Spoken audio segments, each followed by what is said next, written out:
ಭಕ್ತವೃಂದ ಹರೇ ಕೃಷ್ಣ. ಶ್ರೀ ಚೈತನ್ಯ ಚರಿತಾಮೃತ ಆದಿಲೀಲಾ ಅಧ್ಯಾಯ 5. ಪ್ರಭು ನಿತ್ಯಾನಂದ ಬಲರಾಮರ ಅತಿಶಯ ಕೀರ್ತಿ. ಪ್ರಭು ನಿತ್ಯಾನಂದ ಬಲರಾಮರು ಭಗವಾನ್ ಶ್ರೀ ಚೈತನ್ಯರಿಗೆ ಅಲೌಕಿಕ ಪ್ರೇಮ ಸೇವೆಯನ್ನು ಸಲ್ಲಿಸೋದಕ್ಕೋಸ್ಕರ ಅವತಾರ ಮಾಡಿ ಬರ್ತಾರೆ. ಭಾಗವತಮಲ್ಲಿ ಸ್ಪಷ್ಟವಾಗಿ ಅದನ್ನು ಹೇಳ್ತಾರೆ. ರಾಮಕೃಷ್ಣರು ಅಂದ್ರೆ ಕೃಷ್ಣ ಬಲರಾಮರು ಗೂಢ ಕಪಟ ಮಾನುಷ ಕೃತವಾನ್ ಕಿಲ ಕರ್ಮಾಣಿ ಸಹ ರಾಮೇಣ ಕೇಶವ. ಕೇಶವ ಅಂದ್ರೆ ಕೃಷ್ಣ ಯಾವಾಗ್ಲೂ ಬಲರಾಮನ ಜೊತೆನೆ ಇರ್ತಾನೆ.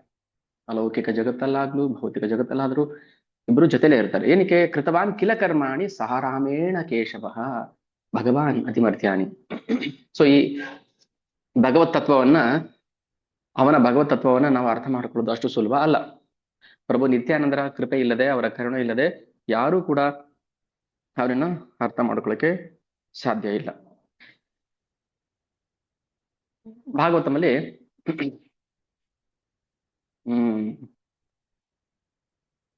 ಭಗವಂತನ ಅಲೌಕಿಕ ಪ್ರೀತಿಯನ್ನ ಎಷ್ಟು ಸೊಗಸಾಗಿ ವರ್ಣನೆ ಮಾಡಿದ್ದಾರೆ ಅಂದ್ರೆ, ಋಷಿಮುನಿಗಳು ಭಗವಂತನ ಆರಾಧನೆ ಮಾಡ್ತಾರೆ, ಪ್ರಾಣಿ ಪಕ್ಷಿಗಳು ಭಗವಂತನ ಆರಾಧನೆ ಮಾಡ್ತಾರೆ, ಭಗವಂತ ಸ್ಮರಣೆ ಮಾಡ್ತಾರೆ, ರಾಕ್ಷಸರು ಭಗವಂತ ಸ್ಮರಣೆ ಮಾಡ್ತಾರೆ ದ್ವೇಷ ಭಾವದಲ್ಲಿ. ಪ್ರತಿಯೊಬ್ಬರೂ ಕೂಡ ಭಗವಂತನ ಯಾವ್ದಾದ್ರೂ ಒಂದು ಭಾವದಲ್ಲಿ ಸ್ಮರಣೆ ಮಾಡ್ಲೇಬೇಕು. ಕಂಸ ಸ್ಮರಣೆ ಮಾಡ್ತಾ ಇದ್ದ, ಹಿರಣ್ಯಕಶಿಪು ಸ್ಮರಣೆ ಮಾಡ್ತಾ ಇದ್ದ, ರಾವಣ ಸ್ಮರಣೆ ಮಾಡ್ತಾ ಇದ್ದ. ಆದ್ರೆ ಭಗವಂತನ ಯಾವ ರೀತಿ ಸ್ಮರಣೆ ಮಾಡ್ಬೇಕು ಅನ್ನೋದನ್ನ ತೋರಿಸ್ಕೊಡಕ್ಕೆ ನಿತ್ಯಾನಂದ ಬಲರಾಮರು ಬರ್ತಾರೆ. ನಿತ್ಯಾನಂದ ಬಲರಾಮರು ಭಗವಂತನಿಗೆ ಎಲ್ಲಾ ರಸಗಳಲ್ಲೂ ಸೇವೆ ಮಾಡ್ತಾನೆ. ಶೇಷನಾಗಿ, 3 ಪುರುಷಾವತಾರ ವಿಷ್ಣು ರೂಪದಲ್ಲಾಗಲಿ, ಅಣ್ಣನಾಗಿ, ಸೇವಕರು ಎಲ್ಲ ರೀತಿಯ ಸೇವೆಯಲ್ಲೂ ನಿತ್ಯಾನಂದ ಪ್ರಭು ಭಗವಂತನಿಗೆ ಸೇವೆ ಮಾಡ್ತಾರೆ. ಆ ಸೇವಾ ಭಾಗ್ಯವನ್ನ ನಾವು ನಿತ್ಯಾನಂದ ಕೃಪೆಯಿಂದ ಪಡ್ಕೋಬೇಕು, ಕೇಳಿ ಪಡ್ಕೋಬೇಕು. ನನಗೆ ಸೇವೆ ಭಾಗ್ಯ ಕೊಡಿ, ರಾಧಾಕೃಷ್ಣ ಸೇವೆಯನ್ನ ಮಾಡುವಂತ ಭಾಗ್ಯ ಕೊಡಿ, ಅವ್ರ ಬಗ್ಗೆ ತಿಳುವಳಿಕೆ ಜ್ಞಾನ ಕೊಡಿ. ಯಾಕಂದ್ರೆ ಗುರುತತ್ವ, ನಿತ್ಯಾನಂದ ಬಲರಾಮರು ಗುರುತತ್ವ. ಗುರುವಿನ ಕೃಪೆ ಇಲ್ಲದೆ ನಾವು ಭಗವಂತನನ್ನ ಅರ್ಥ ಮಾಡ್ಕೊಳಕ್ ಆಗೋದಿಲ್ಲ ಅನ್ನೋದು ಇದರ ಸ್ಪಷ್ಟ ನಿರ್ದಿಷ್ಟ ಉದ್ದೇಶ. ಕನ್ಫರ್ಮ್, ಗುರು ಇಲ್ಲದೆ ಕೃಷ್ಣನ ಅರ್ಥ ಮಾಡ್ಕೊಳಕ್ಕೆ ಸಾಧ್ಯ ಇಲ್ಲ. ಸೊ ಹಾಗಾಗಿ ನಾವು ನಿತ್ಯಾನಂದ ಬಲರಾಮರಿಗೆ ಪ್ರಣಾಮಗಳನ್ನ ಸಲ್ಲಿಸಬೇಕು. ಸಾಕ್ಷಾತ್ ವ್ರಜೇಂದ್ರ ಸುತ ಇತೇ ನಾಹಿ ಆನ ಏವ ಆಜ್ಞಕರೆ ತಾರೇ ಪ್ರತಿಮಾ ಏನ ಜ್ಞಾನ. ಅವನು ವ್ರಜೇಂದ್ರ ನಂದನ ಅಂದ್ರೆ ಕೃಷ್ಣ ಸಾಕ್ಷಾತ್ ಭಗವಂತ. ಅದೇ ಯಾರು ಅವನನ್ನ ಕೇವಲ ವಿಗ್ರಹ ಅಂತ ನೋಡ್ತಾನೆ ಅವನನ್ನ ಮೂರ್ಖ ಅಂತ ಪರಿಗಣಿಸ್ಬೇಕು. ವಿಗ್ರಹ ಅಲ್ಲ, ವಿಗ್ರಹದಲ್ಲಿ ಭಗವಂತ ಇರ್ತಾನೆ. ಈಗ ಅಷ್ಟವಿಧ ವಿಗ್ರಹಗಳು ಇದೆ.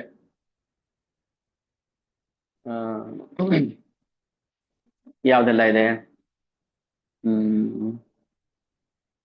ಶೈಲಿ ಅಂದ್ರೆ ಕಲ್ಲಿಂದ ಮಾಡಿರುವಂಥದ್ದು, ದಾರುಮಯಿ ಮರದಿಂದ, ಸೈಕತಿ ಮರಳಿಂದ ಮಾಡಿರುವಂಥದ್ದು, ಮಣಿಮಯಿ, ಮನೋಮಯಿ, ಆಮೇಲೆ ಹೀಗೆ 8 ವಿಧವಾದ.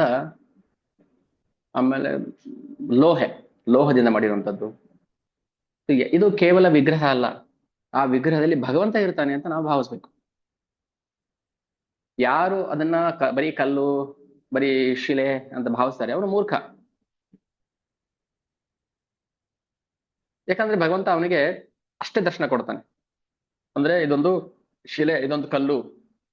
ಯಾಕಂದ್ರೆ ಮೂರ್ಖ ಅಷ್ಟು ಮಾತ್ರ ಅರ್ಥ ಮಾಡ್ಕೊಳ್ಳೋ ಸಾಧ್ಯ. ಆ ಮೂರ್ಖತನವನ್ನ ನಾವು ಪ್ರಾರಂಭದಲ್ಲಿ ಶ್ರೀ ಕವಿರಾಜ ಕೃಷ್ಣ ಗೋಸ್ವಾಮಿ ಹೇಳ್ತಾರೆ, ಅಜ್ಞೇನಾಪಿ ವಿಮರ್ಶೆ. ಯಾರು ಭಗವಂತನ ಶರಣಾಗತಿಗೆ ಬರ್ತಾನೆ, ಒಬ್ಬ ಅಜ್ಞಾನಿ ಆಗಿದ್ರು ಕೂಡ ಅವನು ಭಗವಂತನ ಬಗ್ಗೆ ಹೇಳುವಷ್ಟು ಜ್ಞಾನ ಬಂದ್ಬಿಡುತ್ತಂತೆ. ಶರಣಾಗತಿ ಮೊದಲು ಶರಣಾಗತಿ, ಅನನ್ಯ ಶರಣಾಗತಿ. ನಾವು ಸಂಕಟ ಬಂದಾಗ ಮಾತ್ರ ಶರಣಾಗತಿ ಆಗೋದಲ್ಲ, ಅನನ್ಯ ಶರಣಾಗತಿ. ಸುಖದಲ್ಲೂ ದುಃಖದಲ್ಲೂ ಸಾವಿನಲ್ಲೂ ನೋವಿನಲ್ಲೂ ಯಾರು ಭಗವಂತನಿಗೆ ಅನನ್ಯ ಶರಣಾಗತನಾಗ್ತಾನೆ, ಅವನ ಅಜ್ಞಾನಿ ಆಗಿದ್ರು ಕೂಡ ಕ್ವಾಲಿಫಿಕೇಶನ್ ಮುಖ್ಯ ಅಲ್ಲ. ನೋಡಿ, ವಿದುರನಿಗೆ ಯಾವ ಜಾತಿ ಇತ್ತು? ಶೂದ್ರ. ಗಜೇಂದ್ರ ಯಾವ ಜಾತಿ ಅವನು? ಸುಧಾಮನ ಹತ್ರ ಏನ್ ಶ್ರೀಮಂತಿಕೆ ಇತ್ತು? ಶೂರಸೇನ ಹತ್ರ ಏನು ಶೌರ್ಯ ಇತ್ತು? ಭಗವಂತನಿಗೆ ಶೌರ್ಯ, ವಿದ್ಯೆ, ಜ್ಞಾನ, ಶ್ರೀಮಂತಿಕೆ. ಗುಹ ಯಾವ ಜಾತಿ ಅವನು? ರಾಮಚಂದ್ರ ಅವನಿಗೆ ಅನುಗ್ರಹ ಮಾಡ್ದ, ಅಪ್ಪಗೆ ಕೊಟ್ಟ, ಆಲಿಂಗನ ಭಾಗ್ಯ ಕೊಟ್ಟ. ಹನುಮಂತ ವಾನರ ಜಾತಿಯ ಭಕ್ತ, ಭಗವಂತ ಅದನ್ನು ಕನ್ಸಿಡರ್ ಮಾಡ್ತಾನೆ. ಯಾವುದೇ ಜಾತಿ, ಯಾವುದೇ ಲಿಂಗ, ಏನು ಭಗವಂತ ತಾರತಮ್ಯ ಮಾಡೋದಿಲ್ಲ. ಭಗವಂತನ ತಾರತಮ್ಯ ಅನ್ನೋದೇ ಇಲ್ಲ. ಅರಣ್ಯ ಶರಣಾಗತಿ ಅಷ್ಟೇ ಬೇಕಾಗಿರೋದು ಅವನಿಗೆ. ಕೇವಲ ಪ್ರೇಮ ಅಷ್ಟೇ ಬೇಕಾಗಿರೋದು. ಅಂತವ್ರಿಗೆ ಮಾತ್ರ ಭಗವಂತ ಅನುಗ್ರಹ ಮಾಡ್ತಾನೆ. ಇಲ್ಲಾಂದ್ರೆ ಅವನು ಕೇವಲ ವಿಗ್ರಹ ರೂಪದಲ್ಲಿ ಮಾತ್ರ, ವಿಗ್ರಹ ಅಂತ ಭಾವಿಸ್ಬಿಡ್ತಾನೆ. ಏನ ಹೇ ಗೋವಿಂದ ಪ್ರಭು ಪಾಯಿನು ಯಾಜ್ಞಾ ಹೈತೆ ತಾಂಹಾರ ಚರಣ ಕೃಪಾ ಕೆ ಪಾರೆ ವರ್ಣಿತೆ. ಅದರಿಂದ ಯಾರು ಭಗವಂತನ ನಿತ್ಯ ಸಂಗಾತಿಯೋ, ಅಂದ್ರೆ ಬಲರಾಮನ ಬಗ್ಗೆ ಹೇಳ್ತಾ ಇರೋದು, ನಿತ್ಯಾನಂದ ಬಲರಾಮನ ಬಗ್ಗೆ. ಅಂತ ನಿತ್ಯಾನಂದ ಬಲರಾಮರ ಅನುಗ್ರಹವನ್ನ ಯಾರು ತಾನೇ ವರ್ಣಿಸಕ್ ಸಾಧ್ಯ ಅಂತ. ಭಗವಂತನ ಮೊದಲ ವಿಸ್ತರಣೆ ನಿತ್ಯಾನಂದ ಬಲರಾಮ. ಅವರ ಮಹಿಮೆಯನ್ನು ಯಾರು ಕೂಡ ವರ್ಣನೆ ಮಾಡಕ್ ಸಾಧ್ಯ ಇಲ್ಲ ಅಂತ. ಯಾಕಂದ್ರೆ ಅವನು ಅನನ್ಯ ಭಕ್ತ. ಭಕ್ತರ ಗುಣಗಾನವನ್ನು ಕೂಡ ಮಾಡಕ್ ಸಾಧ್ಯ ಇಲ್ಲ. ಮತ್ತೆ ಭಗವಂತನ ಗುಣಗಾನ ಹೇಗ್ ಮಾಡಕ್ ಸಾಧ್ಯ? ಯಾಕಂದ್ರೆ ಭಗವಂತನಂತ ಭಕ್ತರ ಗುಣಗಾನ ಮಾಡ್ತಿರ್ತಾನೆ, ಮುಗಿತಾ ಇಲ್ಲ. ಈ ತತ್ವವನ್ನು ನಾವು ಅರ್ಥ ಮಾಡ್ಕೋಬೇಕು. ಅದಕ್ಕೋಸ್ಕರ ನಾವು ನಿತ್ಯಾನಂದ ಪ್ರಭುಗಳ ಪಾದದ ಧೂಳಿಯನ್ನು ನಾವು ತಲೆ ಮೇಲೆ ಹಾಕೋಬೇಕು. ವೈಷ್ಣವರ ಪಾದದ ಧೂಳನ್ನ ನಾವು ಶಿರದಲ್ಲಿ ಧರಿಸ್ಬೇಕು. ಈಗ ಕವಿರಾಜ ಕೃಷ್ಣದಾಸ ಗೋಸ್ವಾಮಿ ಅವರು ತಮ್ಮ ವೃದ್ಧಾಪ್ಯದಲ್ಲಿ 90 ವರ್ಷ ಮೇಲಾಗಿದೆ ಅವರಿಗೆ. ಯಾವ ಇಂದ್ರಿಯಗಳು ಸರಿಯಾಗಿ, ವಯೋಸಹಜ ಕಾಯಿಲೆಗಳು, ವಯೋಸಹಜ ದೌರ್ಬಲ್ಯಗಳು, ಇದ್ರ ನಡುವೆನೂ ಕೂಡ ನಿತ್ಯಾನಂದ ಪ್ರಭು ಅವ್ರಿಗೆ ವೃಂದಾವನಕ್ಕೆ ಹೋಗಕ್ಕೆ ಹೇಳ್ತಾರೆ. ಗುರು ಏನ್ ಹೇಳ್ತಾರೆ ಅದನ್ನ ಮಾಡ್ಬೇಕು. ಅಯ್ಯೋ ನನ್ಗೆ ವಯಸ್ಸಾಗಿದೆ, ನನಗಾಗಲ್ಲ. ಗುರು ಗೊತ್ತಿದೆ. ಗುರುಗೆ ಪ್ರತಿಯೊಬ್ಬ ಜೀವನ ಸ್ವಭಾವ ಗೊತ್ತಿರುತ್ತೆ. ನಮಗೆ ನಮ್ಮ ಸ್ವಭಾವ ಗೊತ್ತಿರೋದಿಲ್ಲ. ಹಿಂಗಿರ್ಬೋದು ನಾನು ಅಂತ ಊಹೆ ಮಾಡ್ತೀವಿ ಅಷ್ಟೇನೆ. ಆದ್ರೆ ಆಧ್ಯಾತ್ಮಿಕ ಗುರುಗಳಿಗೆ, ಸ್ಪಿರಿಚುವಲ್ ಮಾಸ್ಟರ್ಗೆ ಪ್ರತಿಯೊಬ್ಬ ಶಿಷ್ಯನ ಜೀವದ ಸ್ವಭಾವ ಗೊತ್ತಿರುತ್ತೆ. ನಿತ್ಯಾನಂದ ಪ್ರಭು ಅವರಿಗೆ ಆ ವಯಸ್ಸಲ್ಲೂ ಕೂಡ ವೃಂದಾವನಕ್ಕೆ ಹೋಗಕ್ಕೆ ಆಜ್ಞೆ ಮಾಡಿದ್ರು. ಅವ್ರಿಗೆ ಗೊತ್ತಿದೆ ಭಗವಂತ ಅವ್ರ ಮೂಲಕ ಏನೋ ಒಂದು ಅಲೌಕಿಕ ಸೇವೆಯನ್ನ ಮಾಡಿಸ್ಕೋಬೇಕು, ಈ ಜಗತ್ತನ್ನ, ಬದ್ಧ ಜೀವಿಗಳನ್ನ ಉದ್ಧಾರ ಮಾಡಬೇಕು ಅನ್ನೋದು ನಿತ್ಯಾನಂದ ಪ್ರಭುಗಳ ಉದ್ದೇಶ. ಸೊ ಅದಕ್ಕೆ ಅವರು ಕವಿರಾಜ ಕೃಷ್ಣದಾಸ ಗೋಸ್ವಾಮಿಯನ್ನ ವೃಂದಾವನಕ್ಕೆ ಕಳ್ಸಿಕೊಟ್ರು. ಸೊ ವೃಂದಾವನಕ್ಕೆ ಬಂದ ಮೇಲೆ ಅವರು ಆ ವೃಂದಾವನದ ಮಹಿಮೆ ನೋಡಿ. ಅಲ್ಲಿ ವೃಂದಾವನದ ಧಾಮದಲ್ಲಿ ಪ್ರತಿಯೊಬ್ಬರು ವೈಷ್ಣವರೇ. ಮನುಷ್ಯ ಮಾತ್ರ ಅಲ್ಲ, ಪ್ರಾಣಿ ಸಂಕುಲ, ಜೀವ ಸಂಕುಲ, ಹಿರಿಯ ಕ್ಯೋನಿಗಳು ಪ್ರತಿಯೊಂದು ಕೂಡ ವೈಷ್ಣವರೇ. ಧಾಮದಲ್ಲಿ ಭಗವಂತ ಅವರಿಗೆ ಬೇರೆ ಬೇರೆ ಸೇವೆಯನ್ನು ಕೊಟ್ಟು ಅಲ್ಲಿ ಇಟ್ಕೊಂಡಿದ್ದಾನೆ. ಅಲ್ಲಿ ಹೋದ್ಮೇಲೆ ನನಗೆ ಅವರ ಕೃಪೆಯಿಂದ, ಅದಕ್ಕೆ ವೃಂದಾವನದ ಒಂದು ಪಾದದ ಧೂಳು ಕೂಡ ಶ್ರೇಯಸ್ಕರ, ಪರಮ ಶ್ರೇಯಸ್ಕರ. ಅದನ್ನೇ ನಾವು ಬೇಡಬೇಕು. ವೃಂದಾವನದಲ್ಲಿ ನಿನ್ನ ಪಾದದ ಧೂಳಿಯಾಗಿ ಕೂಡ ನಾನು ಇರೋಕೆ ನನ್ಗೆ ಅರ್ಹತೆ ಕೊಡು. ಅರ್ಹತೆ ಅಂದ್ರೆ ಅವಕಾಶ ಕೊಡು ನನಗೆ ಅಂತ. ಅರ್ಹತೆ ಇಲ್ಲ, ಬ್ರಹ್ಮದೇವರೇ ಪ್ರಾರ್ಥನೆ ಮಾಡ್ತಾರೆ, ನನ್ಗೆ ಅರ್ಹತೆ ಇಲ್ಲ ವೃಂದಾವನದಲ್ಲಿ ನಿನ್ನ ನಿನ್ನ ಸಂಗಾತಿಯಾಗಿರೋದಕ್ಕೆ. ಈ ಗೋಪ ಬಾಲಕರ ಭಾಗ್ಯ ನೋಡಿ ನನಗೆ ಆಶ್ಚರ್ಯ ಆಗ್ತದೆ. ಇಷ್ಟು ಸೌಭಾಗ್ಯ ವೃಂದಾವನ ವಾಸಿಗಳಿಗೆ ಹೇಗೆ ಪ್ರಾಪ್ತಿ ಆಯ್ತು, ಹೇಗೆ ಸಿದ್ಧಿಸ್ತು? ಬ್ರಹ್ಮದೇವರಿಗೆಲ್ಲ, ಲಕ್ಷ್ಮೀ ದೇವರಿಗೆಲ್ಲ, ಯಾರಿಗೂ ಇಲ್ದಿರುವಂತ ಭಾಗ್ಯ ಆ ವ್ರಜವಾಸಿಗಳಿಗೆ ಹೇಗೆ ಪ್ರಾಪ್ತಿ ಆಯ್ತು? ಆ ವ್ರಜಭೂಮಿಯಲ್ಲಿ ಇರುವಂತಹ ಪ್ರತಿಯೊಂದು ಧೂಳಿನ ಕಣವೂ ಕೂಡ ಪರಮ ಶ್ರೇಯಸ್ಕರ. ಧಾಮದ ಮಹಿಮೆ ತಿಳ್ಕೋಬೇಕು, ಧಾಮದ ಮಹಿಮೆ ಅರ್ಥ ಮಾಡ್ಕೋಬೇಕು. ಹೋದ ತಕ್ಷಣ ಭಗವಂತ ಕರ್ಸ್ಕೋಬೇಕು ಕೃಪೆ ಕೊಟ್ಟು. ನಾವು ಹೋಗ್ತೀವಿ ಅಂತ ಹೋಗಕ್ಕಾಗಲ್ಲ. ಹೋದ್ರು ಏನ್ ಮಾಡ್ತೀವಿ? ಮಹಿಮೆ ಅರ್ಥ ಮಾಡ್ಕೊಳ್ತೀವಿ, ಮತ್ತೆ ಅಪರಾಧ ಮಾಡ್ತೀವಿ. ನವದ್ವೀಪ ಧಾಮಕ್ಕೂ ಮತ್ತೆ ವೃಂದಾವನ ಧಾಮಕ್ಕೂ ಏನ್ ವ್ಯತ್ಯಾಸ? ಎರಡು ಒಂದೇ. ನವದ್ವೀಪ ಮತ್ತೆ ವೃಂದಾವನ ವಿಶೇಷ ವಿಶೇಷತೆಗಳಲ್ಲಿ ಭೇದ ಏನೂ ಇಲ್ಲ, ಎರಡೂ ಒಂದೇ. ಆದ್ರೆ ನವದ್ವೀಪದಲ್ಲಿ ಮಹಾಪ್ರಭು ಮಹಾ ಕರುಣಾಮಯಿ, ಅಪರಾಧಗಳನ್ನ ಅಷ್ಟು ಸುಲಭವಾಗಿ ಅಷ್ಟು ಗಂಭೀರವಾಗಿ ಪರಿಗಣಿಸೋದಿಲ್ಲ. ಆದ್ರೆ ವೃಂದಾವನ ಹಾಗಲ್ಲ, ಭಗವಂತ ತುಂಬಾ ಕಟ್ಟುನಿಟ್ಟು, ಸ್ಟ್ರಿಕ್ಟ್. ಸೊ ಮಹಾಪ್ರಭು ಕಲಿಯುಗದ ಬದ್ಧ ಜೀವಿಗಳ ಉದ್ಧಾರ ಮಾಡಕ್ಕೋಸ್ಕರ ಅವತಾರ ಮಾಡಿ ಬಂದಿದ್ದು. ಗೊತ್ತು ನಮ್ಮ ದೌರ್ಬಲ್ಯ ಏನಂತ. ಯಾರಾದ್ರೂ ಒಮ್ಮೆ ಮಹಾಪ್ರಭುಗೆ ಅವರ ಪಾದ ಕಮಲಗಳಿಗೆ ಶರಣಾದ್ರೆ ಅವ್ರನ್ನ ಉದ್ಧಾರ ಮಾಡಿಬಿಡ್ತಾರೆ ಅಂತ. ಮಹಾಪ್ರಭು ತಾನೇ ಕೃಷ್ಣ ಆಗಿದ್ದಾಗ ತುಂಬಾ ಸ್ಟ್ರಿಕ್ಟ್ ಆಗಿರ್ತಾನೆ. ಅವನೇ ನರಸಿಂಹನಾಗಿ ಬಂದಾಗ ಉಗ್ರ ರೂಪ ತಾಳಿರ್ತಾನೆ. ಅವನೇ ವಾಮನನಾಗಿ ಬಂದಾಗ ಕೋಮಲವಾದ ಬ್ರಾಹ್ಮಣ ರೂಪದಲ್ಲಿ ಬರ್ತಾನೆ, ಮಗು ರೂಪದಲ್ಲಿ ಬರ್ತಾನೆ. ಭಗವಂತನ ಅವತಾರಗಳಲ್ಲಿ ವೈಶಿಷ್ಟ್ಯ ಇದೆ. ಆದ್ರೆ ಮಹಾಪ್ರಭು ಇದ್ದಾರಲ್ಲ, ಆ ರೂಪ, ಆ ಅವತಾರ, ಅದು ಪರಮ ಕರುಣಾವತಾರ. ಅದಕ್ಕೆ ನಾವು ಮೊದಲು ಚೈತನ್ಯ ಮಹಾಪ್ರಭುಗಳ ಕೃಪೆಯನ್ನು ಪಡ್ಕೋಬೇಕು. ಅದಕ್ಕಿಂತ ಮುಂಚೆ ನಿತ್ಯಾನಂದ ಬಲರಾಮರ ಅನುಗ್ರಹ ಬೇಕು, ಗುರು ಆಶೀರ್ವಾದ ಬೇಕು. ನಿತ್ಯಾನಂದ ಬಲರಾಮರು ಆಧ್ಯಾತ್ಮಿಕ ಗುರುಗಳ ಮೂಲಕ ತಮ್ಮ ಅನುಗ್ರಹವನ್ನ ಹಂಚ್ತಾರೆ ಪ್ರತಿಯೊಬ್ಬರಿಗೂ. ಅದಕ್ಕೆ ಗುರು ಪ್ರತಿಯೊಬ್ಬ ಜೀವಿಯ ಮಾರ್ಗದರ್ಶಕ. ಭಗವಂತನ ಕಡೆ ಅವ್ರನ್ನ ತಿರುಗಿಸುವಂತಹ ಸೇವೆ ಮಾಡ್ತಿರ್ತಾರೆ ಗುರುಗಳು ಭಗವಂತನಿಗೆ. ಗುರು ಏನ್ ಸೇವೆ ಮಾಡ್ತಾರೆ? ಪ್ರತಿಯೊಬ್ಬ ಬದ್ಧ ಜೀವಿಯನ್ನು ಕೂಡ ಭಗವಂತನ ಕಡೆ ತಿರುಗಿಸುವಂತ ಪ್ರಯತ್ನ ಮಾಡ್ತಾರೆ. ಇದೇ ಸೇವೆ, ಇದಕ್ಕಿಂತ ಪರಮ ಸೇವೆ ಇನ್ನೊಂದಿಲ್ಲ ಜಗತ್ತಲ್ಲಿ. ಎಷ್ಟು ಸಾಧ್ಯ ಆಗುತ್ತೆ ಅಷ್ಟು ನಾವು ಭಗವಂತನ ಬಗ್ಗೆ ಜನಗಳಿಗೆ ತಿಳುವಳಿಕೆ ಕೊಡ್ಬೇಕು, ಜ್ಞಾನ ಕೊಡ್ಬೇಕು. ಅದನ್ನ ಅವರು ಅನುಷ್ಠಾನ ಮಾಡ್ಬೇಕು, ಅನುಸಂಧಾನ ಮಾಡ್ಬೇಕು, ಅದನ್ನ ಅವಲೋಕನ ಮಾಡ್ಬೇಕು, ಭಗವದ್ಧಾಮಕ್ಕೆ ಪ್ರಯಾಣ ಬೆಳೆಸ್ಬೇಕು. ಸೊ ಗುರು ತತ್ವ. ಅದಕ್ಕೆ ನಿತ್ಯಾನಂದ ಬಲರಾಮರು ಎಷ್ಟು ಅವರ ಅತಿಶಯ ಕೀರ್ತಿ, ಅದನ್ನ ನಾವು ಬಾಯಿಂದ ಹೇಳಿ ಹಾಡಿ ಹೊಗಳಷ್ಟು ಅರ್ಹತೆ ಇಲ್ಲ. ಏನು ನಾವು ಕಿಂಚಿತ್ ಅರ್ಥ ಮಾಡ್ಕೊಂಡಿದೀವಿ ಅದನ್ನ ಜ್ಞಾನವನ್ನ ಹಂಚಬೇಕು. ಜ್ಞಾನದ ಮೂಲ ಯಾವುದು? ಕೃಷ್ಣ. ಪ್ರತಿಯೊಂದು ಜ್ಞಾನದ ಮೂಲ ಕೃಷ್ಣ. ಎಲ್ಲಿಂದ ಬಂತು ಅಜ್ಞಾನ? ಮತ್ತೆ ಅವನ ಸೇವೆಗೆ ಅದನ್ನು ಬಳಸ್ಬೇಕು. ಜ್ಞಾನ ಅಷ್ಟೇ ಅಲ್ಲ, ಪ್ರತಿಯೊಂದು ಕೂಡ ಭಗವಂತನಿಂದನೇ ಉದ್ಭವ ಆಗುತ್ತೆ. ಅಹಂ ಸರ್ವಸ್ಯ ಪ್ರಭವ ಮತ್ತ ಸರ್ವಂ ಪ್ರವರ್ತತೆ. ಜ್ಞಾನ, ಅಜ್ಞಾನ, ಬಂಧ, ಮೋಕ್ಷ ಎಲ್ಲವೂ ಭಗವಂತನ ಶಕ್ತಿಯ ವಿಭಿನ್ನ ರೂಪಗಳು.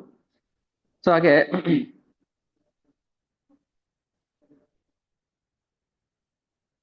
ಅಲ್ಲಿ ಪ್ರತಿಯೊಬ್ರು ಭಗವಂತನ ಇಲ್ಲಿ ವೃಂದಾವನದಲ್ಲಿ ಪ್ರೇಮಿ ಭಕ್ತರಾಗಿರ್ತಾರೆ, ಭಗವಂತನ ಅನನ್ಯ ಭಕ್ತರಾಗಿರ್ತಾರೆ. ನಾವು ಗಮನಿಸಿರ್ಬೋದು, ಅಲ್ಲಿ ಪ್ರತಿಯೊಬ್ರು ರಾಧಾರಾಣಿ ಗುಣಗಾನ ಮಾಡ್ತಿರ್ತಾರೆ. ರಾಧಾರಾಣಿ ಹೆಸರು ಹೇಳೋಷ್ಟು ಅರ್ಹತೆ ಬದ್ಧ ಜೀವಿಗಿಲ್ಲ. ಬಟ್ ವೃಂದಾವನವಾಸಿಗಳು ರಾಧೆ ರಾಧೆ ಹೇಳ್ತಿರ್ತಾರೆ. ಹೀಗೆ ಅವರು ಭಕ್ತಿ ಮಾಡ್ತಾ ಇರ್ಲಿ ಮಾಡದೇ ಇರ್ಲಿ, ಅವ್ರಿಗೆ ರಾಧಾರಾಣಿ ಕೃಪೆ ಇದೆ. ನಮ್ಗೆ ಅನ್ಸ್ಬೋದು ಅವ್ರೇನ್ ಭಕ್ತಿ ಮಾಡ್ತಲ್ಲ, ಚಾಂಟಿಂಗ್ ಮಾಡ್ತಲ್ಲ, ಹೇಗೆ ಅವ್ರಿಗಿಂತ ನಾವೇ ಪರವಾಗಿಲ್ಲ ಅಂತ ಅನ್ಸ್ಬೋದಲ್ಲ ಹೋದಾಗ. ಆದ್ರೆ ಅದು ಸುಳ್ಳು, ಅದು ಅಪರಾಧ. ವೃಂದಾವನವಾಸಿಗಳಿಗೆ ನಾವು ಮಾಡುವಂತಹ ಅಪರಾಧ. ಅಲ್ಲಿರುವಂತ ಪ್ರತಿಯೊಬ್ಬ ಜೀವಿನೂ ಕೂಡ ಪರಮ ಶ್ರೇಯಸ್ಕರ. ಹೀಗೆ ಕವಿರಾಜ ಕೃಷ್ಣದಾಸ ಗೋಸ್ವಾಮಿಗಳು ನಿತ್ಯಾನಂದ ಪ್ರಭುಗಳ ಅಲೌಕಿಕ ಗುಣವನ್ನ ವರ್ಣನೆ ಮಾಡ್ತಾ ಮಾಡ್ತಾ ಹುಚ್ಚಿನಂಗ್ ಮಾಡ್ಬಿಡುತ್ತೆ. ಯಾಕಂದ್ರೆ ಅವರ ಆಧ್ಯಾತ್ಮಿಕ ಗುರುಗಳು. ನಮಗೆ ನಮ್ಮ ಗುರುಗಳ ಬಗ್ಗೆ ಕಿಂಚಿತಾದ್ರೂ ಗೊತ್ತಿರಬೇಕು. ಯಾವುದೋ ಒಂದು ನಮ್ಮ ಗುರುವಿನ,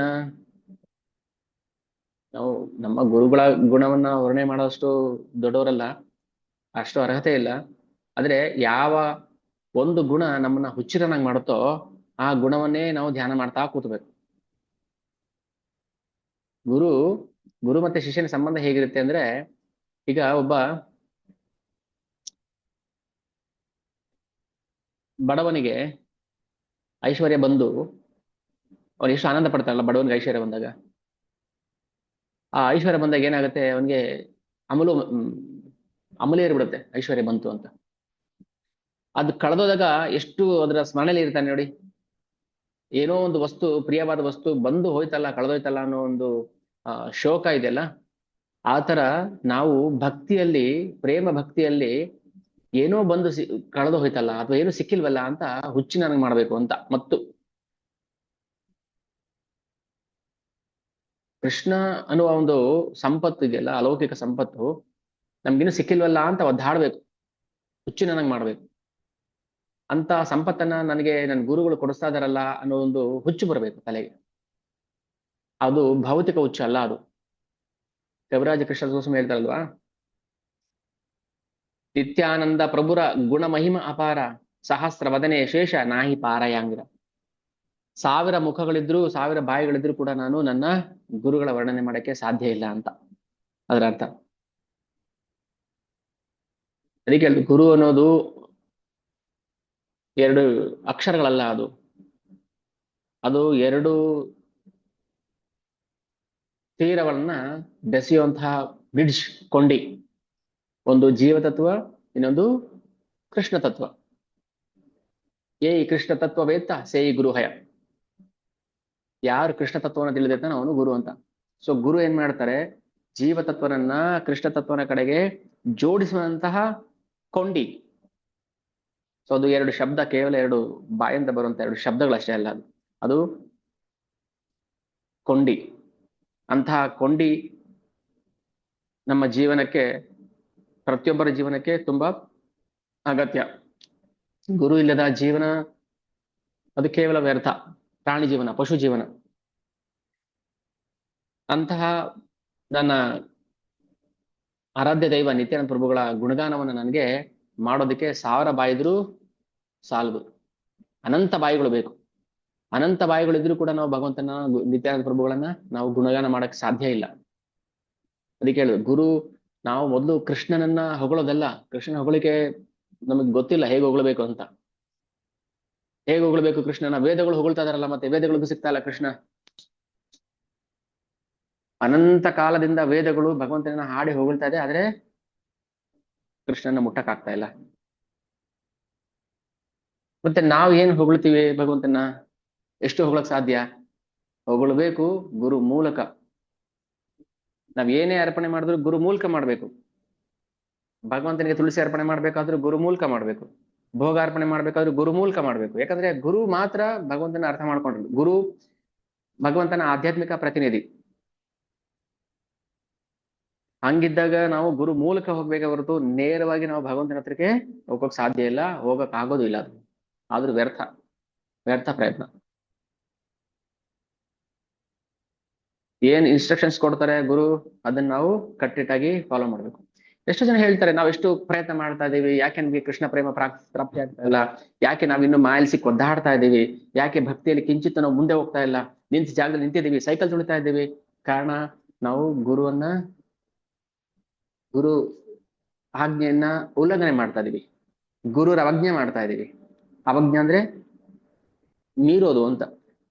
ಗುರುವನ್ನ ಮೀರ್ತಾ ಇದೀವಿ, ಗುರು ಮಾತನ್ನ ತಿರಸ್ಕಾರ ಮಾಡ್ತಾ ಇದೀವಿ. ಹಾಗಾಗಿ ಭಕ್ತಿ ನಮ್ಗೆ ಬೆಳೀತಾ ಇಲ್ಲ. ಅದಕ್ಕೆ ನಿತ್ಯಾನಂದ ಪ್ರಭುಗಳ ಕೃಪೆಯನ್ನ ಫಸ್ಟ್ ನಾವು ಪಡ್ಕೋಬೇಕು, ಅವರ ಪಾದಕ್ಕೆ ಶರಣಾಗತರಾಗಬೇಕು. ಆಮೇಲೆ ಕ್ರಮೇಣ ಮಹಾಪ್ರಭು ಕೃಪೆ ಖಂಡಿತ ಪ್ರಾಪ್ತಿಯಾಗುತ್ತೆ. ಮುಂದೆ ಇದರೆಲ್ಲ ಲೀಲೆಗಳನ್ನ ವರ್ಣನೆ ಮಾಡ್ತಾರೆ. ಜಗಾಯ ಮದಾಯಿ ಲೀಲೆ ಬರುತ್ತೆ, ಹೇಗೆ ಅವರಿಗೆ ಅಲೌಕಿಕ ಪ್ರೇಮವನ್ನ ಕೊಡ್ತಾರೆ. ಚೈತನ್ಯ ಮಹಾಪ್ರಭು ಚಕ್ರ ತಗೊಂಡ್ಬಿಡ್ತಾರೆ, ಸುದರ್ಶನ ಚಕ್ರ, ಅವ್ರನ್ನ ಸಂಹಾರ ಮಾಡೋದಕ್ಕೆ ಜಗಾಯ ಮದಾಯಿನ. ನಿತ್ಯಾನಂದ ಪ್ರಭುಗಳ ಕೃಪೆಯಿಂದ ಅವರು ಭಕ್ತರಾಗ್ಬಿಡ್ತಾರೆ. ಸೊ ಹೀಗೆ ನಾವು ಗುರುತತ್ವವನ್ನು ಅರ್ಥ ಮಾಡಿಕೊಂಡು ನಿತ್ಯಾನಂದ ಬಲರಾಮರ ಅತಿಶಯ ಕೀರ್ತಿಯನ್ನ ಹಾಡಿ ಹೊಗಳಬೇಕು. ಸೊ ನಾವೀಗ ಮೊದಲು ಚಾಪ್ಟರ್ಲಿ ಆಧ್ಯಾತ್ಮಿಕ ಗುರುಗಳ ಬಗ್ಗೆ ಓದಿದ್ವಿ.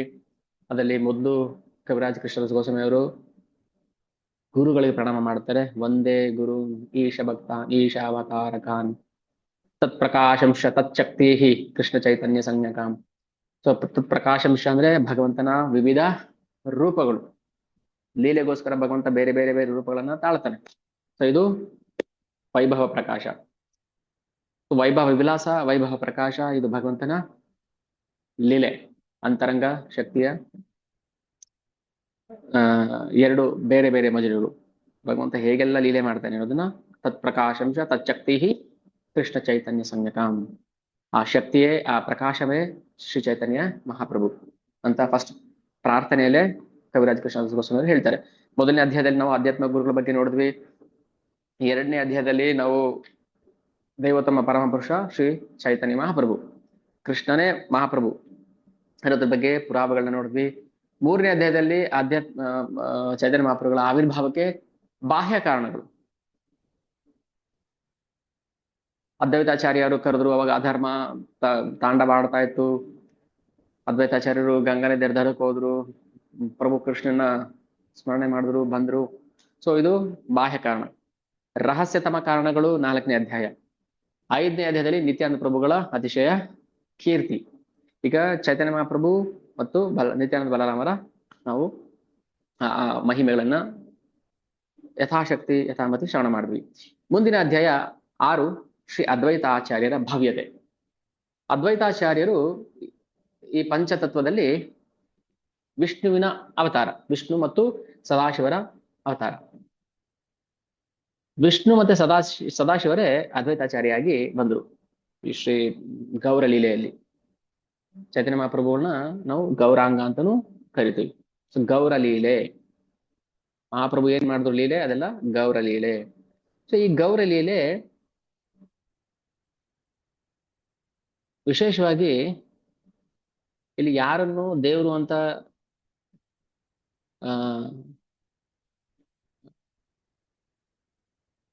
ಆಯ್ತು, ಮಹಾಪ್ರಭುನು ಅಷ್ಟೇ. ಮಹಾಪ್ರಭು ಸಾಕ್ಷಾತ್ ಕೃಷ್ಣ. ಎಷ್ಟೋ ಜನ ಅವ್ರನ್ನ ದರ್ಶನವನ್ನ ಕಾಣ್ತಾರೆ, ಆದ್ರೆ ಯಾರನ್ನು ಭಕ್ತರನ್ನ ನಾವು ಸ್ವೀಕಾರ ಮಾಡ್ಬೇಕು. ಯಾಕಂದ್ರೆ ಭಗವಂತ ಬಂದಿದ್ದೇ ಪ್ರೇಮ ಭಕ್ತಿಯನ್ನ ಸಾರೋದಿಕ್ಕೆ. ಇಲ್ಲಿ ನಾವು ಅವ್ರನ್ನ ದೇವರು ಅನ್ನೋ ಭಾವ ಅಲ್ಲ, ಭಕ್ತ ಅಂತ ನೋಡಿ ಹೇಗಿರುತ್ತೆ, ಪ್ರೇಮ ಭಕ್ತರು ಹೇಗಿರ್ಬೇಕು ಅಂತ ತೋರ್ಸಕ್ಕೋಸ್ಕರ ಈ ಪಂಚತತ್ವರ ಆವಿರ್ಭಾವ ಆಗುತ್ತೆ, ಪ್ರಕಟ ಆಗ್ತಾರೆ. ಇಲ್ಲಿ ಅದ್ವೈತಾಚಾರ್ಯರು ವಿಷ್ಣುವಿನ ಅಂಶ ಆಗಿರೋದ್ರಿಂದ, ವಿಷ್ಣು ಅವತಾರ ಆಗಿರೋದ್ರಿಂದ ಅವರು ಈ ಲೌಕಿಕ ಜಗತ್ತಿನ ಸೃಷ್ಟಿಕರ್ತರು. ಅದ್ವೈತ ಅಂತ, ಅದ್ವೈತ ಅಂದ್ರೆ ಏನು ಅಂದ್ರೆ ಭಗವಂತ ಮತ್ತು ಅದ್ವೈತಾಚಾರ್ಯ ಬೇರೆ ಬೇರೆ ಅಲ್ಲ, ಒಂದೇ. ಅದ್ವೈತಾಚಾರ್ಯ ಕೂಡ ವಿಷ್ಣುನೇ, ಭಗವಂತನ ಅಂಶ. ಸೊ ಆಗಿರೋದ್ರಿಂದ ಈ ಜಗತ್ತಿನ ಅಭಿವ್ಯಕ್ತಿಗೆ ಏನ್ ಕಾಣಿಸೋದಿಲ್ಲ ನಮ್ಗೆ, ಐಹಿಕ ಅಭಿವ್ಯಕ್ತಿ, ಈ ಅಭಿವ್ಯಕ್ತಿಗೆ ಮೂಲ ಕಾರಣರು ಅದ್ವೈತಾಚಾರ್ಯ. ಅಂತ ಅದ್ವೈತಾಚಾರ್ಯ ಚೈತನ್ಯ ಮಹಾಪ್ರಭುಗಳ ಸೇವೆಯಲ್ಲಿ ತೊಡಗುತ್ತಾರೆ. ಎಷ್ಟೋ ಸಲ ಚೈತನ್ಯ ಮಹಾಪ್ರಭುಗಳು ಅವ್ರನ್ನ ಗುರು ಸ್ಥಾನದಲ್ಲಿ ಇಟ್ಟು ನೋಡ್ತಾರೆ, ಆದ್ರೆ ಅದ್ವೈತಾಚಾರ್ಯರು ಅದನ್ನ ಸ್ವೀಕಾರ ಮಾಡೋದಿಲ್ಲ. ನಾನ್ ನಿಮ್ಮ ಸೇವಕ ಅಂತಾನೆ ಭಾವಿಸ್ತಾರೆ. ಹಿರಿಯರಾಗಿದ್ರು ಕೂಡ ಚೈತನ್ಯ ಮಹಾಪ್ರಭುಗಳ ಸೇವಕರು. ಅಂತಹ ಅದ್ವೈತಾಚಾರ್ಯರಿಗೆ ನಾವು ಪ್ರಣಾಮವನ್ನು ಮಾಡ್ತಾ ಅವರ ಗುಣಲಕ್ಷಣಗಳನ್ನ ವಿವರಣೆ ಮಾಡುವಂತ ಪ್ರಯತ್ನ ಮಾಡೋಣ. ಇಲ್ಲೂ ಅದನ್ನೇ ಹೇಳ್ತಾರೆ ಗ್ರಂಥಕರ್ತರು ಶ್ರೀಲ ಕವಿರಾಜ ಕೃಷ್ಣ ಗೋಸ್ವಾಮಿಯವರು. ಯಸ್ಯ ಪ್ರಸಾದಾದಾಜ್ಞೋ ಅಪಿ ತತ್ ಸ್ವರೂಪಂ ನಿರೂಪಯೇತ್. ಮೊದಲು ಈ ಮಾತು ಮುಂಚೆನೂ ಬಂದಿತ್ತು, ಅಜ್ಞೇನಾಪಿ ನಿರೂಪಯೇತ್. ಯಾರ ಕೃಪೆಯಿಂದ ಅಜ್ಞಾನಿಯೂ ಕೂಡ ನಿರೂಪಣೆ ಮಾಡಬಹುದು ಅವರ ಗುಣಗಳನ್ನ, ಅಂತ ಅದ್ವೈತಾಚಾರ್ಯರಿಗೆ ನನ್ನ ಪ್ರಣಾಮಗಳು ಅಂತ ಹೇಳ್ತಾ ಒಂದು ಶ್ಲೋಕ ಹೇಳಿ ಹಾಗೆ ಅದ್ವೈತಾಚಾರ್ಯರ ಭವ್ಯತೆಯನ್ನ ಚುಟುಕಾಗಿ ವರ್ಣನೆ ಮಾಡೋ ಪ್ರಯತ್ನ ಮಾಡೋಣ. ಜಯ ಜಯ ಶ್ರೀ ಚೈತನ್ಯ ಜಯ ನಿತ್ಯಾನಂದ, ಜಯ ದ್ವೈತ ಚಂದ್ರ ಜಯ ಗೌರ ಭಕ್ತವೃಂದ. ಯಾರು ಈ ಅದ್ವೈತಾಚಾರ್ಯರು? ಮಹಾವಿಷ್ಣುರ್ ಜಗತ್ಕರ್ತ ಮಾಯೆಯ ಸ್ವಜಿತಿ ಅಧಃ. ಅದ್ವೈತಾಚಾರ್ಯರು ಮಹಾವಿಷ್ಣು, ಮಹಾವಿಷ್ಣುವಿನ ಅವತಾರ. ಸೊ ಮಹಾವಿಷ್ಣು ಅಂದ್ರೆ ಕಾರಣದ ಕಷಾಯ ವಿಷ್ಣುವಿನೇ ಅದ್ವೈತಾಚಾರ್ಯರಾಗಿ ಬಂದಿದ್ದು. ನಾವು ನೋಡಿದಾಗ ಅದ್ವೈತಾಚಾರ್ಯ ನೋಡಿದಾಗ ನಮಗೆ ವಿಷ್ಣು ನೆನಪಾಗಬೇಕು, ವಿಷ್ಣುವಿನ ಅವತಾರ. ತಸ್ಯಾವತಾರ ಏವಾಯಂ ಅದ್ವೈತಾಚಾರ್ಯ ಈಶ್ವರ. ಸೊ ಅದಕ್ಕೋಸ್ಕರ ಅದ್ವೈತಾಚಾರ್ಯರಿಗೂ ನಾವು ತುಳಸಿ ಮಾಲೆಯನ್ನ ಅರ್ಪಣೆ ಮಾಡ್ಬೋದು, ಯಾಕಂದ್ರೆ ಅವರು ವಿಷ್ಣು. ಚೈತನ್ಯ ಮಹಾಪ್ರಭು, ನಿತ್ಯಾನಂದ ಪ್ರಭು, ಶ್ರೀ ಅದ್ವೈತಾಚಾರ್ಯ ಇವರಿಗಷ್ಟೇ ನಾವು ತುಳಸಿ ಮಾಲೆಯನ್ನ ಅರ್ಪಣೆ ಮಾಡ್ಬೋದು, ಯಾಕಂದ್ರೆ ಮೂರು ವಿಷ್ಣು ಕೃಷ್ಣ ತತ್ವ, ವಿಷ್ಣು ತತ್ವ ಕೃಷ್ಣ ತತ್ವ. ಇವರು ಪರಮಪ್ರಭುಗಿಂತ ಭಿನ್ನರಲ್ಲ, ಪರಮಪ್ರಭುನೇ. ಸೊ ಆದ್ರಿಂದ ಅವರನ್ನ ಅದ್ವೈತ ಅಂತ ಕರೀತೀವಿ. ಅದ್ವೈತ ಅಂದ್ರೆ ಅರ್ಥ ಏನು? ಎರಡಲ್ಲದ್ದು. ಅದ್ವೈತ ಅಂದ್ರೆ ಎರಡಿಲ್ಲ, ಒಂದೇ ಅಂತ ಅರ್ಥ. ಇವರು ಯಾಕೆ ಆಚಾರ್ಯರು ಅಂತ ಕರೀತಾರೆ ಇವರನ್ನ? ಅದ್ವೈತ ಆಚಾರ್ಯ. ಆಚಾರ್ಯ ಅಂದ್ರೆ ಯಾರು ಭಕ್ತಿ ಸೇವೆಯನ್ನ ಪ್ರಚಾರ ಮಾಡ್ತಾರೋ ಅವರನ್ನ ಆಚಾರ್ಯ ಅಂತ ಕರೀತಾರೆ. ಅದ್ವೈತಾಚಾರ್ಯರು ಭಗವಂತನ ಮಹಿಮೆಗಳನ್ನ ಪ್ರಚಾರ ಮಾಡಿದ್ರು. ಯಾಕೆ ಪ್ರಚಾರ ಮಾಡಿದ್ರು? ಇವರು ಕೇವಲ ಪ್ರಚಾರಕರಷ್ಟೇ ಅಲ್ಲ, ಸಾಕ್ಷಾತ್ ಭಗವಂತನೇ ಪ್ರಚಾರ ಮಾಡಿದ್ದು.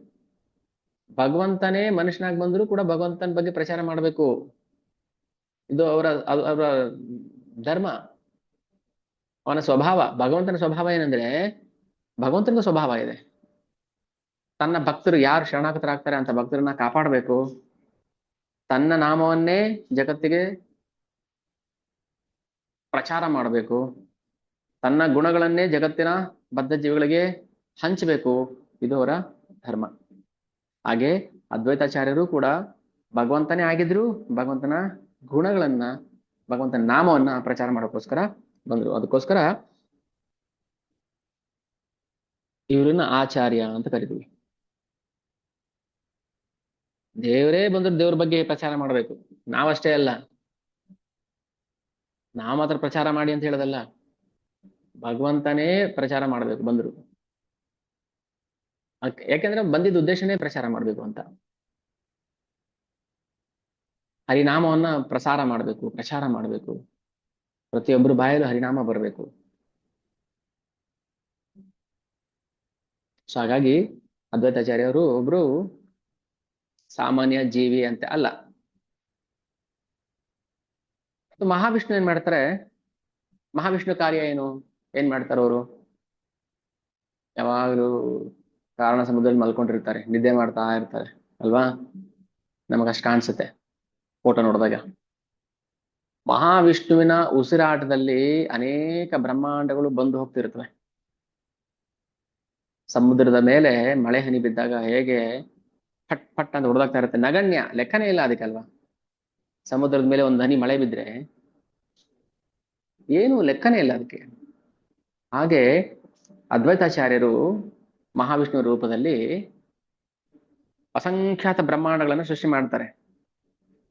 ಕೇವಲ ಒಂದು ಉಸಿರಾಟ, ಏಕ ನಿಶ್ವಸಿತ ಕಾಲ ಮಥಾವಲಂಬ್ಯ ಜೀವಂತಿ ಲೋಮ ವಿಲಜಾ ಜಗದಂಡನಾಥ ವಿಷ್ಣುರ್ ಮಹಾನ್ ಸಹ ಇಹ ಯಸ್ಯ ಕಲಾ ವಿಶೇಷೋ ಗೋವಿಂದಂ ಆದಿಪುರುಷಂ ತಮಹಂ ಭಜಾಮಿ ಅಂತ ಮಹಾವಿಷ್ಣುವು ಕೂಡ ಅಸಂಖ್ಯಾತ ಬ್ರಹ್ಮಾಂಡಗಳನ್ನ ತನ್ನ ರೋಮಕೂಪದಲ್ಲಿ, ಭಗವಂತನ ದಿವ್ಯ ದೇಹದ ರೋಮಕೂಪದಿಂದ ಬರುತ್ತಲ್ಲ ಹಾಗೆ ಅಸಂಖ್ಯಾತ ಬ್ರಹ್ಮಾಂಡಗಳು ಬಂದು ಹೋಗ್ತಾ ಇರುತ್ತೆ ಒಂದು ಉಸಿರಾಟದಲ್ಲಿ. ಅಂತ ಮಹಾವಿಷ್ಣು ಕೂಡ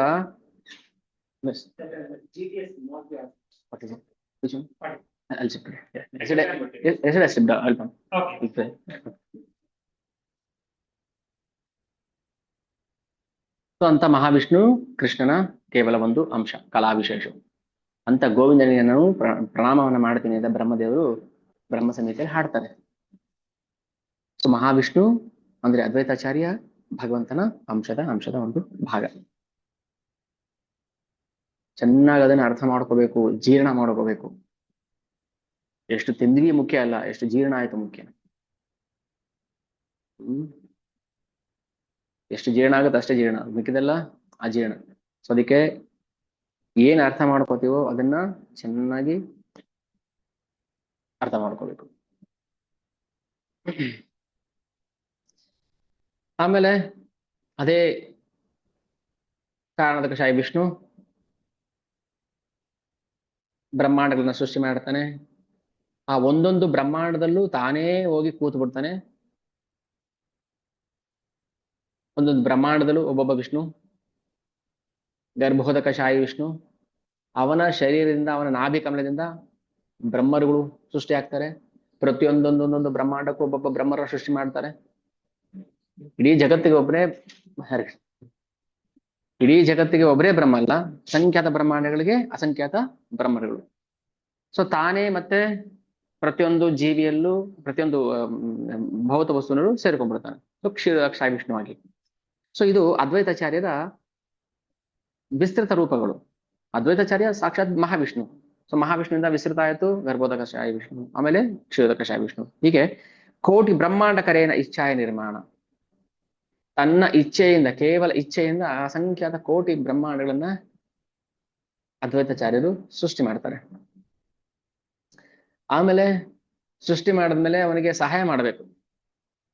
ಸೃಷ್ಟಿ ಮಾಡಿ ಎಲ್ಲೋ ಹೋಗಿ ಕೂತು ಬಿಡೋದಲ್ಲ. ಪ್ರತಿಯೊಂದು ಜೀವಿಯ ಒಳಗೆ ಕೂತು ಅವನಿಗೆ ನಿರ್ದೇಶನ ಮಾಡುವುದು ಪರಮಾತ್ಮ. ಇದು ಕ್ಷೀರೋದಕಶಾಯ ವಿಷ್ಣುವಿನ ಕಾರ್ಯ. ಹಾಗೆ ಇಡೀ ಭೌತಿಕ ಬ್ರಹ್ಮಾಂಡಗಳನ್ನ ಸೃಷ್ಟಿ ಮಾಡಿ, ಅದನ್ನ ಪಾಲನೆ ಮಾಡಿ, ಕೊನೆಗೆ ತನ್ನನ್ನ ಹೇಗೆ ಜೇಡರ ಹುಳು ಬಲೆಯನ್ನ ಒಳಗಡೆ ಹೇಳ್ಕೊಬಿಡುತ್ತೋ ಹಾಗೆ ಇಡೀ ಬ್ರಹ್ಮಾಂಡಗಳನ್ನ ತನ್ನ ಗರ್ಭದಲ್ಲಿ ಅದು ಹೇಳ್ಕೊಂಡ್ಬಿಡುತ್ತೆ. ಸೊ ಇದು ಸೃಷ್ಟಿಯ ಕಾರ್ಯ. ಅಂತ ಸೃಷ್ಟಿ ಕಾರ್ಯಕ್ಕೆ ಅದ್ವೈತಾಚಾರ್ಯರು ಸಹಾಯ ಮಾಡ್ತಾರೆ. ಸಹಾಯಕರೇನ ತಾನ್ರ ಲಾ ಯ ಪ್ರಧಾನ. ಪ್ರಧಾನ ಅಂದ್ರೆ ಪ್ರಧಾನ ಶಕ್ತಿ ಅಂತ ಹೇಳಿದರೆ, ಈಗ ಕುಂಬಾರ ಮಡಕೆ ಮಾಡದ. ಸೊ ಕುಂಬಾರನಿಗೆ ಮಡಕೆ ಮಾಡೋದಕ್ಕೆ ಪ್ರಧಾನ ಶಕ್ತಿ ಯಾವುದು? ಮಣ್ಣು, ಮಣ್ಣು, ನೀರು, ಬೆಂಕಿ. ಮೂಲ ಶಕ್ತಿ ಕುಂಬಾರ ಮಡಕೆ ವಿಚಾರಕ್ಕೆ ಬಂದಾಗ. ಹಾಗೆ ಇಡೀ ಬ್ರಹ್ಮಾಂಡದ, ಐಕ ಬ್ರಹ್ಮಾಂಡದ ಅಸಂಖ್ಯಾತ ಬ್ರಹ್ಮಾಂಡಗಳ ಸೃಷ್ಟಿಗೆ ಇವರು ಒಂದು ಪ್ರಧಾನ ಶಕ್ತಿ ಅದ್ವೈತಾಚಾರ್ಯ. ಆಮೇಲೆ ಅದ್ವೈತಾಚಾರ್ಯರಿಗೆ ಯಾರು ಶಕ್ತಿ ಕೊಟ್ಟರು, ಅವ್ರು ಯಾರ ಯಾರ ಯಾರ ಅಂತ ಬಂದ್ರೆ ಕೃಷ್ಣ ಮೂಲ. ಅದಕ್ಕೆ ಕೃಷ್ಣ ದೇವತಮ ಪರಮಪುರುಷ. ಮಣ್ಣಿತ್ತು, ನೀರಿತ್ತು, ಕುಲಾಲ್ ಚಕ್ರ ಇತ್ತು, ಅದನ್ನ ಬಿಸಿ ಮಾಡಿದ್ರು ಮಡಕೆ ಆಯ್ತು. ಕುಂಬಾರ ಇದ್ದ ಮಡಕೆ ಆಯ್ತು. ಕುಂಬಾರನ ತೋಳಕ್ಕೆ ಶಕ್ತಿ ಕೊಟ್ಟಿದ್ಯಾರು? ಅನ್ನ ಅಲ್ವಾ, ಅನ್ನಮಯ ಕೋಶ. ಅನ್ನಕ್ಕೆ ಶಕ್ತಿ ಎಲ್ಲಿಂದ ಬಂತು? ಸೊ ಇಡೀ ಐಹಿಕ ಶಕ್ತಿಯ ಮೂಲ ಯಾರು? ಇಡೀ ಐಹಿಕ ಅಭಿವ್ಯಕ್ತಿಯ ಮೂಲ ಯಾರು ಅಂತ ಹುಡ್ಕೊಂಡು ಹೋಗ್ಬೇಕಲ್ವಾ ನಾವು. ಬರೀ ಇಷ್ಟ ಮಾತ್ರ ನೋಡ್ಬಿಟ್ರೆ ಸಾಕ? ಯಾವ್ದೋ ಒಂದು ಸೈಟ್ ರಿಜಿಸ್ಟ್ರೇಷನ್ಗೆ ಹೋಗಂತ ಹೋದ್ರೆ ಅವ್ರೇನ್ ಕೇಳ್ತಾರೆ, ಮೂಲ ಪ್ರತಿ ತಗೊಂಡ್ ಬನ್ನಿ, ಮದರ್ ಡೇಟ್ ತಗೊಂಬನ್ನಿ ಅಂತ ಕೇಳ್ತಾರೆ. ಅಯ್ಯೋ mother deed, E C mother deed, ಅಯ್ಯೋ ಅವೆಲ್ಲ ಇಲ್ಲ ಸರ್, ಮಾಡಿ ಏನ್ ಮಾಡ್ತಾರೆ? ಮೂಲನೇ ಗೊತ್ತಿಲ್ಲ, ಮದರ್ ಡೀಡೇ ಗೊತ್ತಿಲ್ಲ, ಇ.ಸಿ ಇಲ್ಲ ಅಂದ್ರೆ ಯಾರ ಹೆಸರದು ಜಾಗ ಯಾರ್ದೋ ತಗೊಂಡ್ಬಂದ್ಬಿಟ್ಟು ರಿಜಿಸ್ಟರ್ ಮಾಡಿದ್ರೆ ಮಾಡಕ್ಕಾಗುತ್ತಾ ನಾವು? ಮೂಲ ಬೇಕೇ ಬೇಕು ಪ್ರತಿಯೊಂದಕ್ಕೂ. ನಾವು ಭಗವಂತನ್ನೇ ಮರೆತು, ಮೂಲನನ್ನೇ ಮರೆತು, ಅಯ್ಯೋ ಮಾಡ್ರಿ ಪರವಾಗಿಲ್ಲ, ನಮ್ ದೇವ್ರು ಇದು, ನಮ್ ದೇವ್ರು, ನಮ್ ಕುಲ, ನಮ್ಮ ಕುಲ ಅಂತ ಮಾಡ್ಕೊಂಡು ಕೂತ್ಕೊಂಡ್ರೆ ಅದು ಅನರ್ಥ. ಪ್ರತಿಯೊಂದಕ್ಕೂ ಮೂಲ ಬೇಕೇ ಬೇಕು. ಮೂಲ ಇಲ್ಲದೆ ಯಾವ್ದು ಮಾಡ್ತಾರೆ? ಯಾರು ಮಾಡ್ತಾರೆ? ಒಂದ್ ಮದುವೆ ಅಂತ ಬಂದಾಗ ಹುಡುಗಿ ಅಪ್ಪ ಅಮ್ಮ ಯಾರು, ಹುಡುಗನ ಅಪ್ಪ ಅಮ್ಮ ಯಾರು, ಅವ್ರು ಏನ್ ಕೆಲಸ ಮಾಡ್ತಾರೆ, ಅಟ್ಲೀಸ್ಟ್ ನಮ್ಗೆ ಗೊತ್ತಿರೋಷ್ಟಾದ್ರೂ ನಾವು ನೋಡ್ಲೇಬೇಕಲ್ವಾ?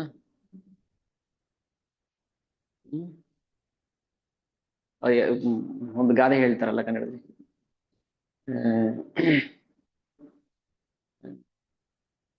ಏನ್ ಹೇಳ್ತಾರೆ, ಜಲ ನೋಡಿ ನೆಲ ತೆಗಿ, ಜಲ ನೋಡಿ ನೆಲ ಆಗಿ, ಕುಲ ನೋಡಿ ಹೆಣ್ಣು ತೆಗಿ, ಏನ್ ಹೇಳ್ತಾರಲ್ಲ. ಸೊ ಕುಲ ನೋಡ್ಬೇಕಂತ ಅಂದ್ರೆ ಎದಕ್ ಬಂತು ವಿಚಾರ? ಮೂಲ ಅಂತ ಗೊತ್ತಿಲ್ಲ ಅಂದ್ಮೇಲೆ ನಾವ್ ಏನ್ ಮಾಡಿ ಏನ್ ಪ್ರಯೋಜನ ಆಯ್ತು? ಈಗ ಜಲದ ಮೂಲ ಅಲ್ವಾ, ಪ್ರತಿಯೊಂದಕ್ಕೂ ಮೂಲ ಕೃಷ್ಣ. ಗೀತೆಯಲ್ಲಿ ಎಷ್ಟು ಎಷ್ಟು ಹೇಳಿದಾನೆ, ಪ್ರತಿಯೊಂದರ ಮೂಲ ಯಜಮಾನ ನಾನು. ಮಯಾಧ್ಯಕ್ಷೇಣ ಪ್ರಕೃತಿ ಸೂಯತೆ ಸಚರಾಚರಂ. ಪ್ರತಿಯೊಂದರ ಮೂಲ ನಾನು.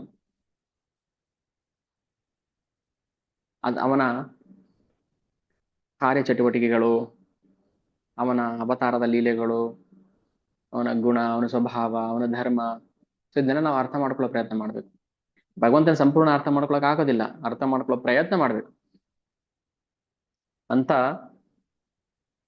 ಮಂಗಳಕರವಾದ ಅವತಾರವೇ ಅದ್ವೈತಾಚಾರ್ಯ.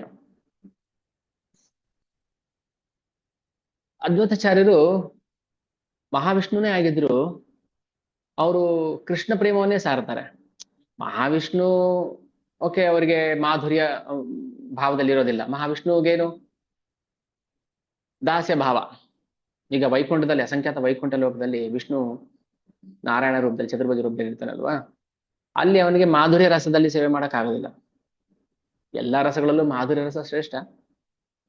ಸೊ ಅದ್ವೈತಾಚಾರ್ಯ ಮಹಾವಿಷ್ಣು ಆಗಿದ್ರು ಅವರು ಈ ಭೌತಿಕ ಜಗತ್ತಿಗೆ ಬಂದಿದ್ದು ಚೈತನ್ಯ ಮಹಾಪ್ರಭುಗಳ ಜೊತೆ ಆ, ತಮ್ಮ ಅಲೌಕಿಕ ಸೇವೆಯಲ್ಲಿ ತೊಡಗಿದ್ದು ಮಾಧುರ್ಯ ರಸವನ್ನು ಹಂಚಬೇಕು ಅಂತ. ಅವರ ಬೋಧನೆಯಲ್ಲಿ ಎಲ್ಲೂ ಕೂಡ ಕಾಮ್ಯ ಕರ್ಮಗಳು ಅಥವಾ ನಿರಾಕಾರದ ಮೋಕ್ಷ ಇದು ಪ್ರಶ್ನೆನೇ ಇಲ್ಲ. ನೀವು ಕಾಮ್ಯ ಕರ್ಮ ಮಾಡಿ ನಿರಾಕಾರ ಮೋಕ್ಷವನ್ನು ಪಡ್ಕೊಳ್ಳಿ, ಇಲ್ಲ. ಉದ್ದೇಶ ಅರ್ಥ ಮಾಡ್ಕೋಬೇಕು ನಾವು. ಮಾನವ ಜನ್ಮದ ಉದ್ದೇಶ ಕೇವಲ ಕಾಮ್ಯ ಕರ್ಮಗಳಲ್ಲಿ ತೊಡಗೋದಲ್ಲ. ಅದು ಅವಶ್ಯಕತೆನೇ ಇಲ್ಲ. ಯಾರ ಕರ್ಮಗಳು ಸಂಪೂರ್ಣ ಭಗವನ್ಮಯವಾಗಿರುತ್ತೋ ಅಂತ ಎಲ್ಲ ಲೌಕಿಕ ಕಾರ್ಯಗಳೂ ಕೂಡ ಭಕ್ತಿ ಸೇವೆಯೇ. ಭಕ್ತಿ ಸೇವೆಯ ಉದ್ದೇಶ ಇಲ್ಲದ ಯಾವ ಕರ್ಮವೂ ಕೂಡ ಅದು ಪಾಪಕರ್ಮ. ಉದ್ದೇಶ ಮುಖ್ಯ. ನಾವು ಮರ್ತಿರೋದ್ರಿಂದ ಆಚಾರ್ಯರು ಭೌತಿಕ ಜಗತ್ತಿಗೆ ಬರ್ತಾರೆ ಜ್ಞಾಪಿಸೋದಕ್ಕೆ ಗುರುಗಳಾಗಿ.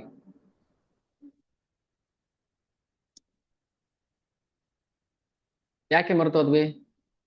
ಮಾಯಾ. ಮಾಯಾ ಏಚೆ ದ್ವಿ ಅಂಶ ನಿಮಿತ್ತ ಉಪಾದಾನ, ಮಾಯಾ ನಿಮಿತ್ತ ಹೇತು ಉಪಾದಾನ ಪ್ರಧಾನ. ಬಹಿರಂಗ ಶಕ್ತಿ ಮಾಯಾ ಅಂತೀವಲ್ಲ, ಮಾಯೆ ಆ ಎರಡು ರೂಪದಲ್ಲಿ ಕಾರ್ಯ ಮಾಡ್ತವೆ. ಏನು ಎರಡು ರೂಪದಲ್ಲಿ? ದೇವೋತ್ತಮ ಪರಮ ಪುರುಷ ವಿಷ್ಣು ರೂಪದಲ್ಲಿ ವಿಷ್ಣುವಾಗಿ ಈ ಭೌತಿಕ ಜಗತ್ತನ್ನ ನಿರ್ಮಾಣ ಮಾಡ್ತಾನಲ್ವಾ. ಬ್ರಹ್ಮದೇವರೆಲ್ಲ ಮಾಡಿದ್ದು, ಬ್ರಹ್ಮದೇವರು ಮಾಡಿದ್ದು ವಿಸರ್ಗ ಸೃಷ್ಟಿ, ಸರ್ಗ ಸೃಷ್ಟಿ ಎಲ್ಲ ಮಾಡಿದ್ದು ಬ್ರಹ್ಮದೇವರು. ಕುಂಬಾರ ಅಲ್ಲ ಮಡಕೆ ಮಾಡಿದ್ದು, ಕುಂಬಾರ ಮಣ್ಣಿನಿಂದ ಬಂತು. ಕುಂಬಾರ ಮಾಡಿದ್ದು ದ್ವಿತೀಯ ಸೃಷ್ಟಿ ವಿಸರ್ಗ. ಕುಂಬಾರಂಗೆ ಮಡಕೆ ಮಣ್ಣು ಕೊಟ್ಟವ್ರು ಯಾರು? ಜ್ಞಾನ ಕೊಟ್ಟಿದ್ಯಾರು? ಮಡಕೆನ ಮಣ್ಣಿಂದ ಮಡಕೆ ಮಾಡ್ಬೋದು ಅಂತ. ಅವನು ಮೂಲ ಕಾರಣ. ಒಂದು ಉದಾಹರಣೆ ಕೊಟ್ಟು ಹೇಳಿದ್ದೆ, ಯಾರ ಹತ್ರ ದುಡ್ಡಿದೆಯೋ ಅವನು ಧನಿಕ. ಹಾಗಾದ್ರೆ ಈಗ ನನ್ನ ದುಡ್ಡು ಸೇವಕನ ಕೈಲಿದೆ, ಈಗ ಅವನ್ ಧನಿಕನು ನಾನ್ ಧನಿಕನು, ನನ್ನ ಹತ್ರ ಏನಿಲ್ಲ. ಈಗ ಹೇಗೆ ಅರ್ಥ ಮಾಡ್ಕೋಬೇಕು? ಆ ಹಣ ಮೂಲ ಯಾರದ್ದು ಅವನು ಧನಿಕ ಅಂದ್ರೆ, ಹೌದಲ್ಲ? ಸೇವಕಂದಲ್ಲ. ಸೇವಕನ ಹತ್ರ ಈಗ ಸದ್ಯಕ್ಕೆ ದುಡ್ಡಿದೆ, ಯಜಮಾನ ಕೊಟ್ಟಿದ್ದಾನೆ, ತಗೋ ಇದನ್ನ ಬ್ಯಾಂಕ್ಗೆ ಹಾಕು ಅಂತ. ಇವಾಗ ಯಾರಪ್ಪ ಧನಿಕ ಅಂತ ಕರಿಬೇಕು ನಾವು? ಧನ ಉಳ್ಳವನು ಧನಿಕ.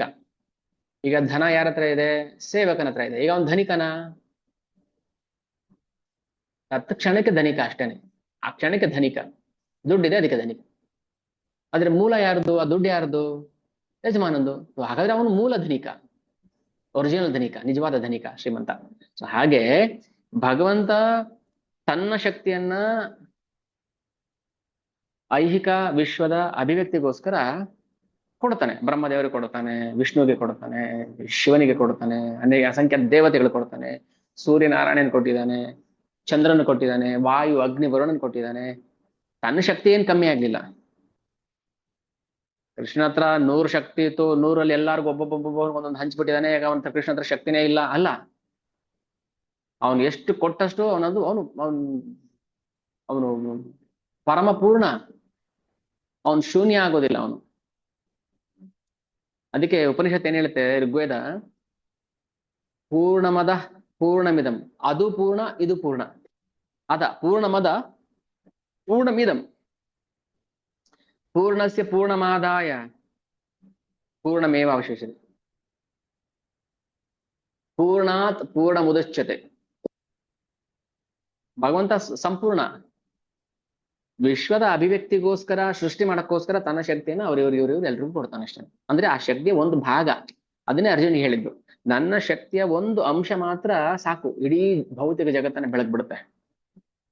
ಭೂಮಿ ಅಷ್ಟೇ ಅಲ್ಲ, ಭೌತಿಕ ಜಗತ್ತು ಅಂದ್ರೆ ಬರೀ ಭೂಮಿ ಅಂತ ನೋಡಬಾರದು. ಅಸಂಖ್ಯಾತ ಬ್ರಹ್ಮಾಂಡಗಳಿದೆಲ್ಲ, ಅವೆಲ್ಲ ಭೌತಿಕ ಜಗತ್ತು. ಈ ಭೌತಿಕ ಜಗತ್ತು ಒಟ್ಟು ಸೃಷ್ಟಿಯ ಕೇವಲ ಒಂದು ಅಂಶ, ಏಕಪಾದ ವಿಭೂತಿ. ಆಧ್ಯಾತ್ಮಿಕ ಜಗತ್ತು ತ್ರಿಪಾದ ವಿಭೂತಿ, ಮೂರರಷ್ಟು ಇದೆ. ಭೌತಿಕ ಜಗತ್ತಿನ ಮೂರರಷ್ಟು ಆಧ್ಯಾತ್ಮಿಕ ಜಗತ್ತಿದೆ. ಆ ಒಂದು ಅಂಶ ಏನಿದೆಯೋ ಭೌತಿಕ ಜಗತ್ತಿನ ಒಂದು ಅಂಶ, ಆ ಇಡೀ ಒಂದು ಅಂಶ ಕೇವಲ ಭಗವಂತನ ಒಂದು ಸಣ್ಣ ಶಕ್ತಿಯಿಂದ ನಿರ್ವಹಣೆಗೊಳ್ತಾ ಇದೆ. ಸಾಕಷ್ಟೇ.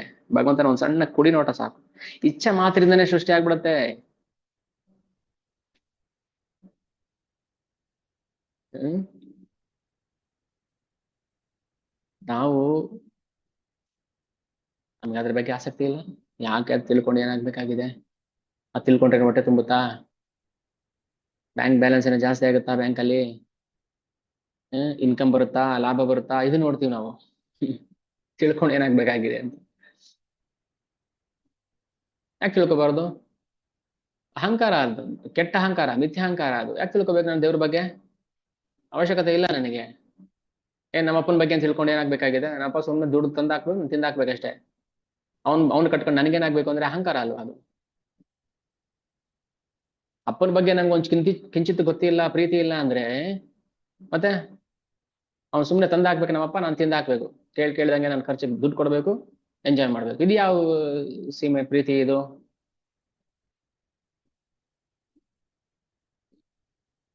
ಈಗ ನಾನು ಮಗನಾಗಿ ನಾನೇ ಅಪ್ಪನ ಬಗ್ಗೆ ಪ್ರೀತಿ ಹೊಂದಿಲ್ಲ ಅಂದ್ರೆ ನಾನು ನನ್ನ ಮಗನ ಹತ್ರ ಏನ್ ಎಕ್ಸ್ಪೆಕ್ಟ್ ಮಾಡ್ಲಿ?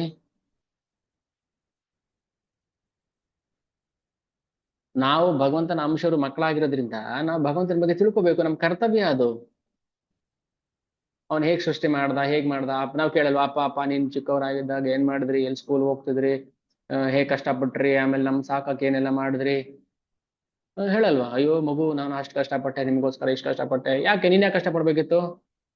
ನೀನ್ ಆರಾಮಾಗಿ ಎಂಜಾಯ್ ಮಾಡ್ಕೊಂಡು ಕುಡ್ಕೊಂಡು ತಿನ್ಕೊಂಡು ಮಜಾ ಮಾಡ್ಬೋದಿತ್ತಲ್ಲ. ನೀನು ಹಾಗೆ ಮಾಡ್ತೀಯ ಹಾಗಾದ್ರೆ? ನಿನ್ ಮಗನ ಹಾಳಾಗ ಹೋಗಿ ಬಿಟ್ಬಿಟ್ಟು ನೀನ್ ಎಂಜಾಯ್ ಮಾಡ್ಕೊಂಡ್ರಿ ಇಲ್ಲ ತಾನೆ? ಮಗನ ಕನಿಕರ ಪ್ರೀತಿ ಇರುತ್ತೆ ಅಲ್ವಾ? ಸೊ ಹಾಗೇನೆ ನಮ್ಗೆ ನಮ್ಮ ತಂದೆ ಬಗ್ಗೆ ನಾವು ತಿಳ್ಕೊಬೇಕಲ್ವಾ? ನಮ್ಗೆ ಎಷ್ಟು ಅರ್ಥ ಆಗುತ್ತೋ ಅಷ್ಟು. ಭಗವಂತ ಎಲ್ರಿಗೂ ಅರ್ಥ ಆಗೋದಿಲ್ಲ. ಆದ್ರೆ ಅವನ ಸೃಷ್ಟಿ ಕಾರ್ಯ, ಅವನ ಲೀಲೆಗಳು, ಅದಕ್ಕೆ ಭಗವಂತ ಹೇಳ್ತಾ ಇರೋದು ಕೃಷ್ಣ ಗೀತೆಯಲ್ಲಿ, ಯಾರು ನನ್ನ ಜನ್ಮ ಮತ್ತೆ ಕರ್ಮದ ರಹಸ್ಯ ತಿಳ್ಕೊಳ್ತಾನೆ ಅವನಿಗೆ ಪುನರ್ಜನ್ಮ ಇಲ್ಲ.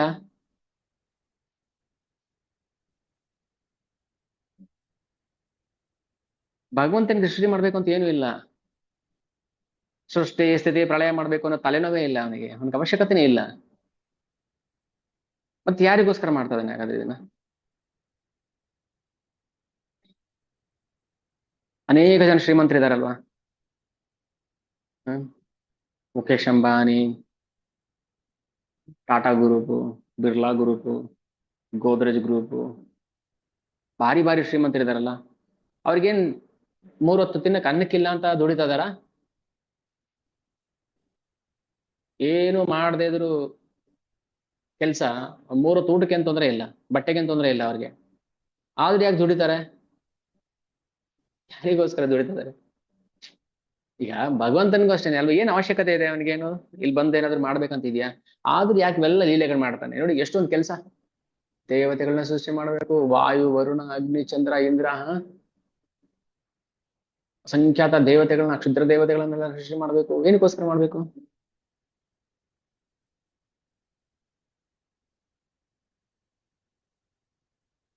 ಇದರಿಂದ ಏನೋ ಒಂದು ಕಾರಣ ಇದೆ ಅಂತ ಅರ್ಥ ಮಾಡ್ಕೋಬೇಕಲ್ವಾ ನಾವು?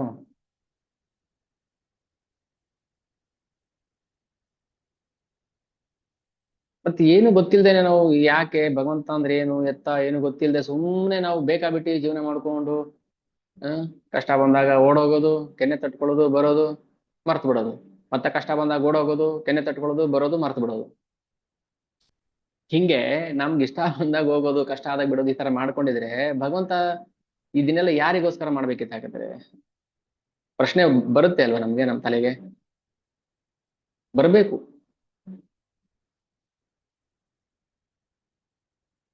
ಅದಕ್ಕೆ ನಾವು ತರ್ಕ ಹಿಡಿಬಾರ್ದು, ತಕ್ಕಡಿ ಹಿಡ್ಕೊಂಡು ತೂಗ್ಬಾರ್ದು. ತರ್ಕ ಅಂದ್ರೆ ಏನಂದ್ರೆ ನಮ್ಮ ಮನಸ್ಸಿಗೆ ಬಂದ ಊಹೆಗಳನ್ನ ಪ್ರತಿಪಾದಿಸೋದು. ಪರ ವಿರೋಧ. ಆ ಪರ ವಿರೋಧ ಮಾಡಕ್ಕೂ ನಮ್ಗೆ ಜ್ಞಾನ ಬೇಕು. ಸುಮ್ನೆ ಏನು ಗೊತ್ತಿಲ್ಲದೆ ತರ್ಕ ಮಾಡಕ್ ಆಗೋದಿಲ್ಲ.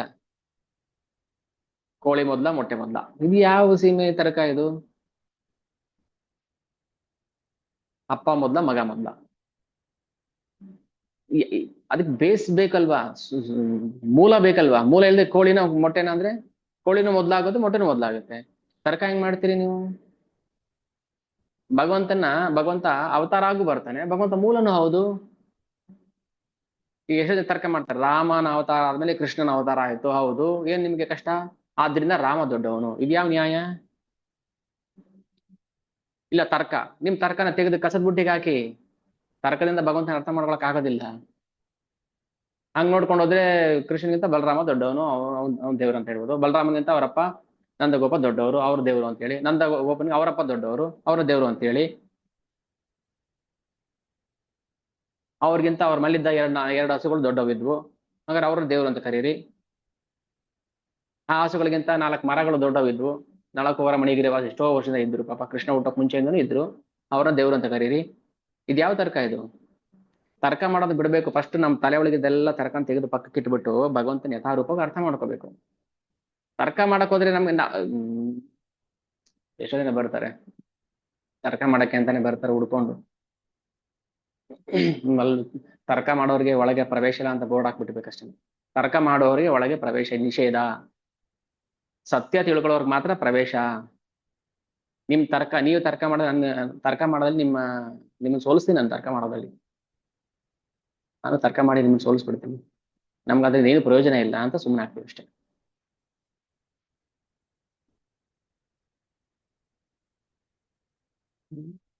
ದೊಡ್ಡವರು ಒಂದು ಮಾತ್ರಿಗೆ ಯಾವ್ದು ದೊಡ್ಡವರು?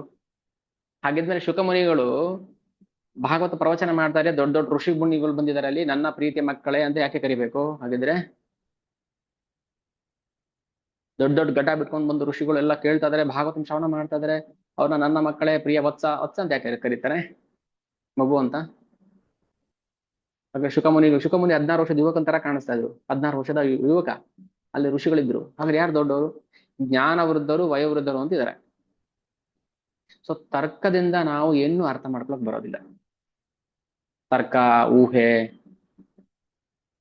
ಯಾಕಂದ್ರೆ ಮನಸ್ಸು ಸಂಕಲ್ಪ ವಿಕಲ್ಪ ಮಾಡುತ್ತೆ, ಮನಸ್ಸು ತರ್ಕ ಮಾಡುತ್ತೆ.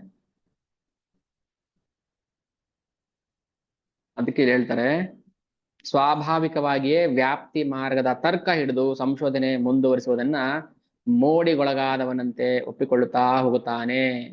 ಯಾರು ತರ್ಕ ಮಾಡಿದ್ರು ಒಪ್ಕೊಂಡ್ಬಿಟ್ರು ಇವರು. ಈಗ ಕೋರ್ಟಲ್ಲಿ ವಾದ ಮಾಡ್ತಾರೆ, ಯುವರ್ ಆನರ್, ಮೈ ಲಾರ್ಡ್, ನನ್ನ ಕಕ್ಷಿದಾರ ಅಥವಾ ಯಾವನೋ ಅವನು ಕೊಲೆ ಮಾಡಿದಿನ ಊರಲ್ಲಿ ಇರ್ಲಿಲ್ಲ,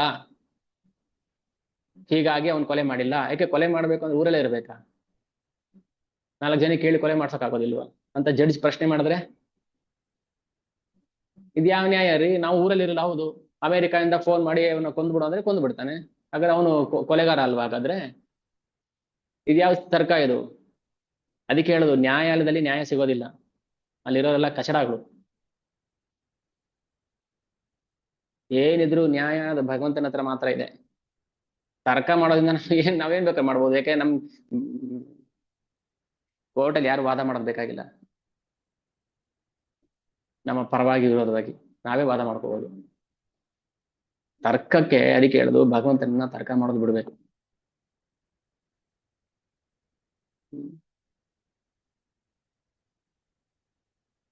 ಭಗವಂತ ರಾಮನ ಅವತಾರ ಆದ್ಮೇಲೆ ಕೃಷ್ಣ ಬಂದ, ಅದಕ್ಕೆ ರಾಮ ದೊಡ್ಡವರು. ಹಾಗಾದ್ರೆ ರಾಮನಿಗೆ ಯಾರು ಮೂಲ? ದಶರಥ ದೊಡ್ಡವನ. ಹಾಗಾದ್ರೆ ರಾಮನ ತಂದೆ ದಶರಥನ ದೇವರು? ಇಲ್ಲ ಇಲ್ಲ, ನಾನು ಒಪ್ಪೋದಿಲ್ಲ. ಯಾಕೆ? ದಶರಥರಪ್ಪ ಬೇರೆ ಇದ್ದಾರೆ, ಅವರಪ್ಪ ಅವರಪ್ಪ ಅವರಪ್ಪ, ಹಾಗಾದ್ರೆ ಅವ್ರ ದೇವರುಗಳು. ಅದೆಲ್ಲ ಬಿಡ್ಬೇಕು. ಅದಕ್ಕೆ ಫಸ್ಟ್ ನಮ್ ಕರ್ತವ್ಯ ಅಂದ್ರೆ ಎಲ್ಲರ ತಲೆ ಒಳಗೆ ಏನಿದೆ ಅದನ್ನೆಲ್ಲ ಒಂಚೂರು ಇಲ್ದಂಗೆಲ್ಲ ಗುಡ್ಸಿ, ಕಸ ಗುಡ್ಸಿ ಆಚೆ ಹಾಕ್ಬಿಟ್ಟು ಆಮೇಲೆ ಫ್ರೆಶ್ ಆಗಿ ಭಗವಂತನ ಬಗ್ಗೆ ತುಂಬಬೇಕು. ತುಂಬಾ ದೊಡ್ಡ ಕೆಲಸ ಅದು. MG ರೋಡಲ್ಲಿ 50, 100, 200 ಹಳೆ ಬಿಲ್ಡಿಂಗ್ಗಳಿದಾವೆ. ಅದನ್ನೆಲ್ಲ ಬುಡ ಸಮೇತ ತೆಗೆದು ಡೆಮಾಲಿಷ್ ಮಾಡಿ ಅದನ್ನೆಲ್ಲ ಆಚೆ ಹಾಕಿ ಫ್ರೆಶ್ ಆಗಿ ಹೊಸ ಬಿಲ್ಡಿಂಗ್ ಕಟ್ಟಬೇಕು. ಅಲ್ಲೇ ಅದನ್ನೇ ಕೆರ್ಕೊಂಡು ಅದನ್ನೇ ಆಲ್ಟರ್ ಮಾಡಕ್ ಹೋದ್ರೆ ಅದು ಅಸಹ್ಯ ಆಗ್ಬಿಡುತ್ತೆ. ನಮ್ಗೆ ಆಲ್ಟ್ರೇಷನ್ ಕೆಲಸ ಬೇಡ. ಸರ್ ಒಂದು ಪ್ಯಾಂಟ್ ಹೊಲ್ದಿದ್ರಿ, ಪ್ಯಾಂಟ್ ಯಾಕೋ ಸ್ವಲ್ಪ ಉದ್ದ ತುಂಡ ಆಗಿದೆ, ಸ್ವಲ್ಪ ಆಲ್ಟ್ರೇಷನ್ ಮಾಡಿ ಅಂದ್ರೆ ಅದನ್ನ ಅರ್ಧ ಬಿಸಾಕ್ ಬೇರೆ ತಗೊಳ್ರಿ ಅಂತ ಹೇಳ್ತಾನೆ. ಸಣ್ಣ ಪುಟ್ಟ ಆಲ್ಟ್ರೇಷನ್ ಇದ್ರೆ ಮಾಡ್ಬೋದು. ಲೆಂತ್ ಕಡಿಮೆ ಇದೆ ಸರ್, ಉದ್ದ ಮಾಡ್ಬೇಕು, ಅರೆ ಉದ್ದ ಇದ್ರೆ ಕಡಿಮೆ ಮಾಡ್ಬೋದ್ರಿ, ಕಡಿಮೆ ಇರೋದು ಉದ್ದ ಹೆಂಗ್ ಮಾಡಕ್ಕಾಗತ್ತೆ, ಯಾವ್ದೋ ಹಳೆ ಬಟ್ಟೆ ಜೋಡಿಸ್ಬಿಟ್ಟು ಮಾಡ್ರಿ, ಮಾಡ್ತೀನಿ, ನನಗೇನು. ಯಾವ್ದೋ ಕಿತ್ತೋಗಿರೋ ಗೋಣಿ ಚೀಲನ ಹೊಲ್ದ್ಬಿಟ್ಟು ಪ್ಯಾಂಟ್ಗೆ ತಗೊಳ್ಳಿ ಉದ್ದ ಆಯ್ತು ಅಂತ ಕೊಟ್ರೆ ತಗೋತೀವ ನಾವು? ಅಸಹ್ಯ ಆಗುತ್ತೆ ಅದು. ಆಲ್ಟ್ರೇಷನ್ ವರ್ಕೌಟ್ ಆಗೋದಿಲ್ಲ. ಅದಕ್ಕೆ ಕೃಷ್ಣ ಹೇಳ್ತಾ ಇದ್ದ, ಯದಾತೆ ಮೋಹ ಕಲಿಲಂ ಬುದ್ಧಿ ವ್ಯತಿತರಶತಿ. ಬುದ್ಧಿ ಬಿಟ್ಬಿಡಿ, ಹಳೆ ಬುದ್ಧಿ ಎಲ್ಲ ತಲೆಯಿಂದ ಆಚೆ ತೆಗೆದ್ಬಿಡು ಪೂರ್ತಿ. ಏನ್ ಗೊತ್ತಿಲ್ಲ, ಖಾಲಿ ಬಾಂಡ್ಲಿ, ತಲೆಯೊಳಗೆ ಏನಿಲ್ಲ, ಹಂಗಿದ್ದಾಗ ಮಾತ್ರ ಅರ್ಥ ಆಗುತ್ತೆ ಭಗವತ್ ತತ್ವ. ನನಗೂ ಗೊತ್ತು, ನಾನು ತಿಳ್ಕೊಂಡ್ಬಿಟ್ಟಿದ್ದೀನಿ, ನಾನು ಸ್ಕೂಲಲ್ಲಿ ಓದಿದ್ದೀನಿ, ಅಲ್ಲಿ ಓದಿದ್ದೀನಿ, ಇಲ್ಲಿ ಕೇಳಿದ್ದೀನಿ, ಅದೆಲ್ಲ ಆಲ್ಟ್ರೇಷನ್ ವರ್ಕ್. ನಮ್ಗೆ ಆಲ್ಟ್ರೇಷನ್ ವರ್ಕ್ ನನ್ಗೆ ಮಾಡಕ್ ಬರೋದಿಲ್ಲ. ಆಲ್ಟ್ರೇಷನ್ ವರ್ಕ್ ಎಲ್ಲ ಗುಡ್ಸ್ ಬಿಸಾಕ್ಬೇಕು, ಹೊಸ ಫ್ರೆಶ್ ಆಗಿ ತುಂಬಬೇಕು. ಸೊ ಹಂಗಿದ್ದಂಗೆ ಮಾತ್ರ ನಾವು ತರ್ಕ ಮಾಡಕ್ ಹೋಗೋದೆ. ತರ್ಕ ಮಾಡಕ್ಕೇನು ಇಲ್ವಲ್ಲ ಒಳಗೆ, ತಲೆಯ ಒಳಗೆ. ಹ್ಮ್ ಸಂಪೂರ್ಣವಾಗಿ ನಮ್ಮ ಹೃದಯದಿಂದ ಆಚೆ ಹೋದ್ರೆ ಕಲ್ಮಶ, ಅವಾಗ ಇದೆಲ್ಲ ಅರ್ಥ ಆಗುತ್ತೆ. ಏನ್ ಅರ್ಥ ಆಗುತ್ತೆ? ಮೊದ್ಲು ನಾವು ದೇವೋತ್ತಮ ಪರಮ ಪುರುಷ ಗೋವಿಂದ ಕೃಷ್ಣ ಅನ್ನೋದನ್ನ ಒಪ್ಕೋಬೇಕು. ಯಾರೇ ತರ್ಕದ ತಕ್ಕಡಿ ಹಿಡ್ಕೊಂಬಂದ್ರು ನಾವು ಅದನ್ನ ಮಾನ್ಯ ಮಾಡಬಾರ್ದು. ನಿಮ್ ತಕ್ಕಡಿನ ಪಕ್ಕಕ್ಕೆ ಇಟ್ಬಿಟ್ಟು ಬನ್ರಿ, ಸತ್ಯ ಹೇಳ್ತೀವಿ ತಿಳ್ಕೊಳ್ಳಿ. ಇಲ್ಲ ನಮ್ ದೇವ್ರು ದೊಡ್ಡವ್ರು, ನಿಮ್ ದೇವ್ರು ದೊಡ್ಡವ್ರು ಅಂತ ಏನೋ ತಕ್ಕಡಿ ಹಿಡ್ಕೊಂಡು ಬಂದ್ರೆ ಅದು ನಮ್ಗೆ ಇಷ್ಟನೂ ಆಗೋದಿಲ್ಲ, ಅಂತವ್ರಿಗೆ ಏನು ಹೇಳಕ್ ಹೋಗೋದಿಲ್ಲ. ಯಾಕೆ ಹೇಳಿದ ಅರ್ಥ ಅರ್ಥ ಆಗೋದಿಲ್ಲ. ಯಾಕಂದ್ರೆ ಶ್ರೀಲ ಕವಿರಾಜ ಕೃಷ್ಣ ಗೋಸ್ವಾಮಿ ಅವರು ಪ್ರಕಾರ ಪಾಂಡಿತರು, ಎಲ್ಲ ವೇದ ಎಲ್ಲ ಗೊತ್ತಿತ್ತು ಅವರಿಗೆ, ಎಲ್ಲ ರಸವನ್ನ ಸಾರವನ್ನ ಹೀರಿ ಬರೆದಿದ್ದಾರೆ. ಮತ್ತೆ ನಾವಕ್ಕೆ ಇದ್ರಲ್ಲಿ ತರ್ಕ ಹುಡುಕ್ಬೇಕು? ಹೀಗೆ ದೇವೋತ್ತಮ ಪರಮ ಪುರುಷನು ಪ್ರಾಪಂಚಿಕ ತತ್ವವೇತ್ತ ಹಾಗೂ ವಿಜ್ಞಾನಿಯ ಗ್ರಹಿಕೆಗೆ ವಾಸ್ತವವಾಗಿ ತಾನು ಅಭಿವ್ಯಕ್ತಗೊಳಿಸುವ ಶಕ್ತಿಯಿಂದಲೇ ದಕ್ಕುತ್ತಾನೆ. ಶಕ್ತಿಗಳ ಮೂಲ ಮತ್ತು ಸ್ವಯಂ ಶಕ್ತಿಗಳಿಗೆ ಇರುವ ಸಂಬಂಧವನ್ನು ತಿಳಿದುಕೊಂಡಿಲ್ಲದಿರುವುದು ಕಾರಣವಾಗಿ ಪರಮಪುರುಷ, ದೇವೋತ್ತಮ ಪರಮಪುರುಷನ ಶಕ್ತಿಯನ್ನು ಅಥವಾ ಅವನ ವಿವಿಧ ಶಕ್ತಿಗಳನ್ನು ಅರ್ಥ ಮಾಡಿಕೊಳ್ಳಲಾಗದ ಒಬ್ಬ ಮೂರ್ಖನು ತನ್ನ ಗ್ರಹಿಕೆಯಲ್ಲಿ ತಪ್ಪು ಮಾಡುವ ಸಂಭವ ಸದಾ ಇರುತ್ತದೆ. ಇದನ್ನೇ ವಿವರ್ತ ಅಂತ ಹೇಳೋದು. ಪ್ರೇಮ ವಿವರ್ತ ಅಂತ ಒಂದು ಕಾದಂಬರಿ ಇದೆ. ಯಾರು ಮೋಸ್ಟ್ಲಿ ರೂಪ ಗೋಸ್ವಾಮಿ ಸನದ ಗೋಸ್ವಾಮಿ ಬರೆದಿರ್ತಾರೆ. ಪ್ರೇಮ ವಿವರ್ತ. ರಾಧಾಕೃಷ್ಣರ ಪ್ರೇಮವನ್ನು ನಾವು ಅರ್ಥ ಮಾಡ್ಕೊಳಕ್ ಆಗೋದಿಲ್ಲ. ವಿವರ್ತ ಅಂದೇನು ಇದೆ, ನೋಡ್ರಿ ಆ ಕೃಷ್ಣ ನೋಡ್ರಿ ಬೇರೆ ಯಾರೋ ಮದುವೆ ಆಗಿರೋ ಹೆಂಡತಿ ಹುಡುಗಿರ ಜೊತೆ ಲೀಲೆ ಮಾಡ್ತೇನೆ, ನೀವ್ ಯಾರು ಹೇಳೋದಕ್ಕೆ?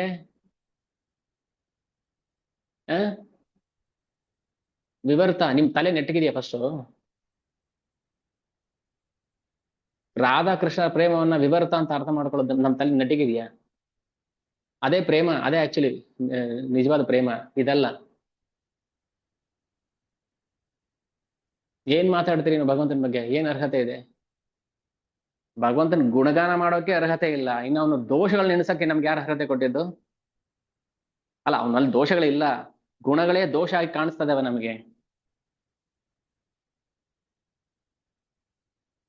ಇದನ್ನೇ ವಿವರ್ತ ಅಂತ ಕರೆಯೋದು.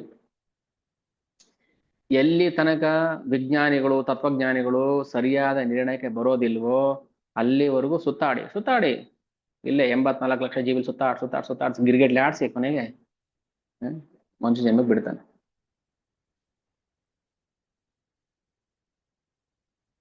ಸರಿಯಾದ ನಿರ್ಣಯಕ್ಕೆ ಬರ್ಬೇಕು ನಾವು. ಅದಕ್ಕೆ ತಲೆ ಇರೋದೆಲ್ಲ ಗಲೀಜಿನ ಆಸೆ ಹಾಕಬೇಕು, ಪೂರ್ತಿ ಡೆಮಾಲಿಷ್ ಮಾಡಿ ಹೊಸದಾಗಿ ಫ್ರೆಶ್ ಆಗಿ ಕಟ್ಟಬೇಕು. ಇಲ್ಲ ಅಲ್ಲೇ ಒಂಚೂರು ಆಲ್ಟರ್ ಮಾಡ್ಬಿಡಿ ಅಂತಂದ್ರೆ ಹಿಂಗೆ ಆಲ್ಟರ್ ಮಾಡೋದು? ಎಷ್ಟೋ ಜನ ಆಲ್ಟ್ರೇಷನ್ ವರ್ಕ್ ಬಂದಿದ್ರು. ಹೆಂಗ್ ಗೊತ್ತಾ ಆಲ್ಟ್ರೇಷನ್ ವರ್ಕ್? ಪ್ರಭುಜಿ, ಕೃಷ್ಣ ದೇವೋತ್ತಮ ಪರಮ ಪುರುಷ, ನಾವು ಗಣಪತಿ ಪೂಜೆ ಮಾಡ್ತಾ ಇದ್ವಿ ಇಷ್ಟು ದಿನ, ಗಣಪತಿ ಒಳಗೆ ಕೃಷ್ಣ ನೋಡ್ಬೋದಾ? ಇದು ಆಲ್ಟ್ರೇಷನ್ ವರ್ಕ್. ಹೆಂಗ್ ನೋಡ್ತೀರಿ ನೀವು? ಹೆಂಗ್ ನೋಡಕ್ ಸಾಧ್ಯ ಹೇಳಿ ಹೋಗ್ಲಿ? ಆಗತ್ತಾ? ಸಾಧ್ಯನಾ? ಅದು ಕೇವಲ ಗೋಪಿಯರು ಮಾತ್ರ ಮಾಡೋಕ್ ಸಾಧ್ಯ. ಕೃಷ್ಣನಲ್ಲೇ ಗಂಡನ ಕಾಣ್ತಾರೆ, ಕೃಷ್ಣನಲ್ಲೇ ತಂದೆ, ಕೃಷ್ಣನಲ್ಲೇ ಅಣ್ಣ, ಕೃಷ್ಣನಲ್ಲಿ ತಮ್ಮ, ಎಲ್ಲವನ್ನು ಕೃಷ್ಣನಲ್ಲಿ ಕಾಣ್ಬೇಕು ಹೊರತು ಭೌತ ವಸ್ತುವಿನಲ್ಲಿ ನೋಡೋದಲ್ಲ. ಕೃಷ್ಣನಲ್ಲಿ ಎಲ್ಲ ಇದೆ. ನಾವು ಭಗವಂತನಲ್ಲಿ ಎಲ್ಲ ಕಾಣ್ಬೇಕು ಹೊರತು ಗಣಪತಿಲಿ ಕೃಷ್ಣ ನೋಡ್ಬೋದಾ? ಲಕ್ಷ್ಮೀಲಿ ನಾವು ರಾಧಾರಾಣಿ ನೋಡ್ಬೋದಾ? ರಾಧಾರಾಣಿ ಲಕ್ಷ್ಮಿ ನೋಡ್ಬೇಕು. ಮಗಳಲ್ಲಿ ತಾಯಿ ನೋಡ್ಬೇಕು.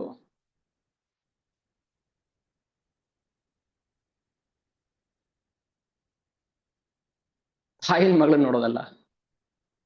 ಇದು ವಿವರ್ತ ಅಂತ ಕರಿತೀವಿ. ಇದು ಅವಗುಣ, ಇದು ಕೆಟ್ಟದ್ದು, ಅವಗುಣ. ಅದಕ್ಕೆ ಇದೆಲ್ಲ ಆಲ್ಟ್ರೇಷನ್ ವರ್ಕ್ ಬಿಟ್ಬಿಡ್ಬೇಕು. ನಾವು ಗಣಪತಿಲಿ ಕೃಷ್ಣ ನೋಡ್ತೀವಿ, ನೋಡ್ಕೊಳ್ಳಿ, ನಮ್ಗೆ ಅವನೇನ್ ಕೊಡ್ತಾನೆ ತಗೊಳ್ಳಿ ಅಷ್ಟು. ಹೇಳ್ತೀವಿ ಬೇಡ ಅಂತ, ನೀವು ಇಲ್ಲ ನಾವು ಹಾಗೆ ಮಾಡ್ತೀವಿ ಅಂದ್ರೆ ನಿಮ್ ಇಷ್ಟ. ಬಿಟ್ಟು ಬರಕ್ ಆಗಲ್ಲ. ದ್ವೇಷ ಇದೆ ಅಂತ ಹೇಳಿ, ಭಗವಂತನ ಮೇಲೆ ಅಸೂಯೆ ಇದೆ, ದ್ವೇಷ ಇದೆ, ಅದಕ್ಕೆ ಹಿಂಗೆಲ್ಲ ಜಾಲಾಡ್ತಾ ಇದ್ದೀರಾ. ಅರ್ಜುನ ಹಂಗೆ ಮಾಡಿದ್ ಫಸ್ಟು. ಕೃಷ್ಣ ಅಹೋಬತ ಮಹತ್ ಪಾಪಂ ಕರ್ತ ವ್ಯವಸ್ಥಿತ ವಯಂ. ನಾವ್ ಯಾಕೆ ಪಾಪ ಮಾಡ್ಬೇಕು? ಓಡೋಗ್ಬೇಕು ನೀನು, ಅದಕ್ಕೆ ಮಾತಾಡ್ತಾ ಇದೀಯಾ? ಯುದ್ಧ ಭೂಮಿಯಿಂದ ಓಡೋಗ್ಬೇಕು. ಅದಕ್ಕೆ ಎಕ್ಸಾಮ್ ಹಾಲ್ಗೆ ಹೋಗ್ಬಿಟ್ಟು ಟೀಚರ್ ನನ್ಗೆ ಸ್ವಲ್ಪ ಅರ್ಜೆಂಟ್ ಆಗಿದೆ, ಪೇಪರ್ ಕೊಟ್ಟಿದ್ದಾರೆ, ಕ್ವಶನ್ ಪೇಪರ್ಸ್ ಕೊಟ್ಟಿದ್ದಾರೆ, ನೋಡ್ದ ಭಯ ಆಯ್ತು, ನಿನಗೆ ಬಾಡಿ ಶಿವರಿಂಗ್ ಆಯ್ತು, ಮೈ ಎಲ್ಲ ಬೆವತೋಯ್ತು. ಟೀಚರ್ ಸ್ವಲ್ಪ ಒಂದ್ 5 ನಿಮಿಷ ಆಚೆ ಹೋಗಿ ಬರ್ತೀನಿ, ಗಾಳಿ ಕುಡ್ಕೊಂಡ್ ಬರ್ತೀನಿ, ಭಯ ಆಗ್ತದೆ. ಇವೆಲ್ಲ ನಾವು ವರ್ಡ್ ಜಗ್ಲಿಂಗ್ ಮಾಡಬಾರ್ದು. ಹೇಗಿದೆ ಹಾಗೆ ಅರ್ಥ ಮಾಡ್ಕೋಬೇಕು ಭಗವಂತನ. ಅದಕ್ಕೆ ಅಧಿಕೃತ ಮೂಲಗಳನ್ನು ಚೈತನ್ಯ ಚರಿತಾಮೃತ ಅದಕ್ಕೆ ನಮ್ಗೆ ನೇರವಾಗಿ ಕೃಷ್ಣನ ಸಾಕ್ಷಾತ್ಕಾರ ಮಾಡಿಸುತ್ತೆ, ಕಣ್ಣಿಗೆ ಕಾಣಿಸುತ್ತೆ, ತೋರಿಸುತ್ತೆ ನಾವು ನಮಗೆ ಭಗವಂತನ. ಯಾವ್ದಾವ್ದೋ ನಾವು ಅಪಾರ್ಥ ಮಾಡ್ಕೋಬಾರ್ದು. ಇದಕ್ಕೆ ನಾವು ಆದಷ್ಟು ಹರಿನಾಮವನ್ನ ಜಪ ಮಾಡ್ತಾ ಏನಾಗುತ್ತೆ, ಗೋಡೆ ಪಾಲಿಶ್ ಮಾಡಿ ಮಾಡಿ ಮಾಡಿ ಗೋಡೆ ಪೇಂಟ್ ಮಾಡ್ತಾರಲ್ಲ, ಏನ್ರಿ ಗೋಡೆ ಫಳ ಫಳ ಫಳ ಅಂತ ಇದೆ, ಇದು ಏಷ್ಯನ್ ಪುಟ್ಟಿ ಹಾಕಿದೀವಿ ಇದಕ್ಕೆ, 8 ಕೋಟು 10 ಕೋಟು ಚೆನ್ನಾಗಿ ಉಜ್ಜಿ ಉಜ್ಜಿ ಉಜ್ಜಿ ಬೆಳ್ಳಗೆ ಮಾಡಿದೀವಿ ಅಂತ. ಹಾಗೇನೆ ನಮ್ಮ ಹೃದಯಕ್ಕೂ ಚೇತೋ ದರ್ಪಣ ಮಾರ್ಜನಂ ಭವ ಮಹಾದಾವಾಗಿ ನಿರ್ವಾಪಣಂ ಉಜ್ಬೇಕು ಚೆನ್ನಾಗಿ, ಆವಾಗ ಕಾಣಿಸುತ್ತೆ ನಮ್ಗೆ. ಇಲ್ಲಾಂದ್ರೆ ಏನ್ ಕಾಣಿಸುತ್ತೆ ನಮಗೆ? ಮೂಲ. ಅದಕ್ಕೆ ಸ್ಪಷ್ಟವಾದ ಮೂಲ ಅರ್ಥವನ್ನ ಅರ್ಥ ಮಾಡ್ಕೋಬೇಕು. ನೆರಳನ್ನ ನೋಡ್ಬಿಟ್ಟು ಇದು ಐಶ್ವರ್ಯ ರೈ ನೆರಳು, ಇದು ಕುರೂಪಿ ನೆರಳು ಅಂತ ಗೊತ್ತಾಗೋದಿಲ್ಲ. ನೆರಳಲ್ಲಿ ಐಶ್ವರ್ಯ ರೈಯು ಕಪ್ಪಿಗೆ ಕಾಣಿಸ್ತಾಳು ಅಲ್ವಾ? ಕುರೂಪಿಗಳು ಕಪ್ಪಿಗೆ ಕಾಣಿಸ್ತಾರೆ. ನೆರಳಲ್ಲಿ ಏನ್ ಕಾಣಿಸುತ್ತೆ ನಮ್ಗೆ? ಕಾಣಿಸುತ್ತಾ? ನೆರಳು ನೋಡ್ಬಿಟ್ಟು ಇದು ಐಶ್ವರ್ಯ ನೆರಳು ಅಂತ ಹೇಳಕ್ಕಾಗತ್ತಾ ನಾವು? ಆಗತ್ತಾ? ಈ ಭೌತಿಕ ಜಗತ್ತು ಆಧ್ಯಾತ್ಮಿಕ ಜಗತ್ತಿನ ವಕ್ರ ಪ್ರತಿಬಿಂಬ. ಇದನ್ನ ನೋಡ್ಬಿಟ್ಟು ನಾವು ಆಧ್ಯಾತ್ಮಿಕ ಜಗತ್ತು ಹೇಗಿದೆ ಅಂತ ತಿಳ್ಕೊಳಕ್ ಆಗೋದಿಲ್ಲ. ಅದು ಭಗವಂತ ತೋರಿಸ್ಬೇಕು, ತೋರಿಸಿದ್ರೆ ಮಾತ್ರ ಅರ್ಥ ಆಗುತ್ತೆ. ಎಲ್ಲಿ ಯಾರು ತೋರಿಸ್ತಾರೆ? ನಾವು ಗುರುಗಳ ಹತ್ರ ನಾವು ಹೋಗೋದಿಲ್ವಲ್ಲ. ಗುರು ಅಂದ್ರೆ ನಮ್ಗೆ ದೂರ, ಅಲರ್ಜಿ. ಗುರುಗಳಂದ್ರೆ ದೂರ, ಬ್ರೈನ್ ವಾಶ್ ಮಾಡ್ಬಿಡ್ತಾರೆ ನಮ್ಗೆ. ಬ್ರೈನ್ ವಾಶ್ ಮಾಡ್ಲೇಬೇಕು, ಇಲ್ಲಾಂದ್ರೆ ಏನ್ ಕಸ ತುಂಬಿಕೊಂಡಿದೆಯಲ್ಲ, ಮೋರಿ ಗಲೀಜಿದೆ, ಅದನ್ನ ತೆಗಿಬೇಕು. ಅದು ಹೋಗಿಲ್ಲ ಅಂದ್ರೆ ನಮ್ಗೆ ಕೃಷ್ಣ ಅರ್ಥ ಆಗೋದಿಲ್ಲ. ಅಟ್ಲೀಸ್ಟ್ ನಾವು ಕೃಷ್ಣ ದೇವತಮ ಪರಮ ಪುರುಷ ಅಂತ ಒಪ್ಕೋಬೇಕು. ಭಗವಂತ ಅದನ್ನೇ ಹೇಳ್ತಾನೆ. ಇತಿ ಮತ್ವಾ ಭಜಂತೆ ಮಾಂ ಬುಧಾ ಭಾವ ಸಮನ್ವಿತಾ. ಇತಿ ಮತ್ವಾ ಭಜಂತೆ ಮಾಂ. ಇದನ್ನ ಯಾರು ತಿಳ್ಕೊಳ್ತಾರೋ ಅಂತವನು ನನ್ನ ಪ್ರೇಮಿ ಭಕ್ತನಾಗ್ತಾನೆ. ತಿಳ್ಕೋಬೇಕು ನಾವು ಫಸ್ಟ್. ಇತಿ ಮತ್ವಾ ಭಜಂತೆ ಮಾಂ ಬುಧ, ಬುದ್ಧಿವಂತ, ಭಾವ ಸಮನ್ವಿತಾ. ಅವನು ನನ್ನ ಭಾವವನ್ನೇ ಹೊಂದುತ್ತಾನೆ, ಕೃಷ್ಣನ ಭಾವವನ್ನೇ ಹೊಂದುತ್ತಾನೆ ಅಂದ್ರೆ ಅವನನ್ನೇ ಪಡಿತಾನೆ ಅಂತ ಅರ್ಥ. ಹಾಗೆ ಜಗತ್ತನ್ನು ಭಗವಂತ ಈ ಜಗತ್ತನ್ನು ಸೃಷ್ಟಿ ಮಾಡಿ ಅವನನ್ನ ಅರ್ಥ ಮಾಡ್ಕೊಳ್ಳಕ್ಕೆ ವ್ಯವಸ್ಥೆ ಮಾಡ್ಕೊಟ್ಟಿದ್ದಾನೆ. ಭಗವಂತನ ಅರ್ಥ ಮಾಡ್ಕೊಳಕ್ಕೆ ಏನೆಲ್ಲ ವ್ಯವಸ್ಥೆ ಬೇಕು ಅದೆಲ್ಲ ಇದೆ ಜಗತ್ತಲ್ಲಿ. ಹಿಂದೆ 50-100 ವರ್ಷದಿಂದ ಅವಾಗ ಇಂಟರ್ನೆಟ್ ಇರಲಿಲ್ಲ, ಮೊಬೈಲ್ ಇರಲಿಲ್ಲ, ಟಿವಿ ಇರಲಿಲ್ಲ, ಏನಿರಲಿಲ್ಲ. ಗದಾಧರ್ ಪಂಡಿತು ಅವ್ರ ಹತ್ರ ಒಬ್ಬರು ಆಚಾರ್ಯ ಬರ್ತಾರೆ, ಶ್ರೀನಿವಾಸ ಆಚಾರ್ಯ ಬರ್ತಾರೆ. ಅವರು ಭಾಗವತ ಓದಬೇಕು, ತಿಳ್ಕೋಬೇಕು ಅಂತ ಗದಾಧರ್ ಪಂಡಿತ್ ಅವ್ರ ಹತ್ರ ಒಂದು ಭಾಗವತಂ ಕಾಪಿ ಇತ್ತು. ಯಾವಾಗ್ಲೂ ಓದ್ತಾ ಇದ್ರು. ಓದಿ ಚೈತನ್ಯ ಮಹಾಪ್ರಭುಗಳಿಗೆ ಹೇಳ್ತಾ ಇದ್ರು. ಧ್ರುವ ಮಹಾರಾಜನ ಕತೆ, ಪ್ರಹ್ಲಾದನ ಕತೆ ಎಲ್ಲ ಹೇಳ್ತಾ ಇದ್ರು. ಹೇಳ್ತಾ ಹೇಳ್ತಾ ಏನಾಗ್ತಾ ಇತ್ತು, ಭಾವಪರವಶರಾಗಿ ಕಣ್ಣೀರ್ ಹಾಕ್ಬಿಡ್ತಾ ಇದ್ರು. ಆ ಕಣ್ಣೀರು ಹರಿದು ಹರಿದು ಏನಾಯ್ತು, ಭಾಗವತಂ ನೆಂದೋಗ್ಬಿಟ್ಟಿತ್ತು, ಪ್ರತಿ ಹೋಗ್ಬಿಡ್ತು.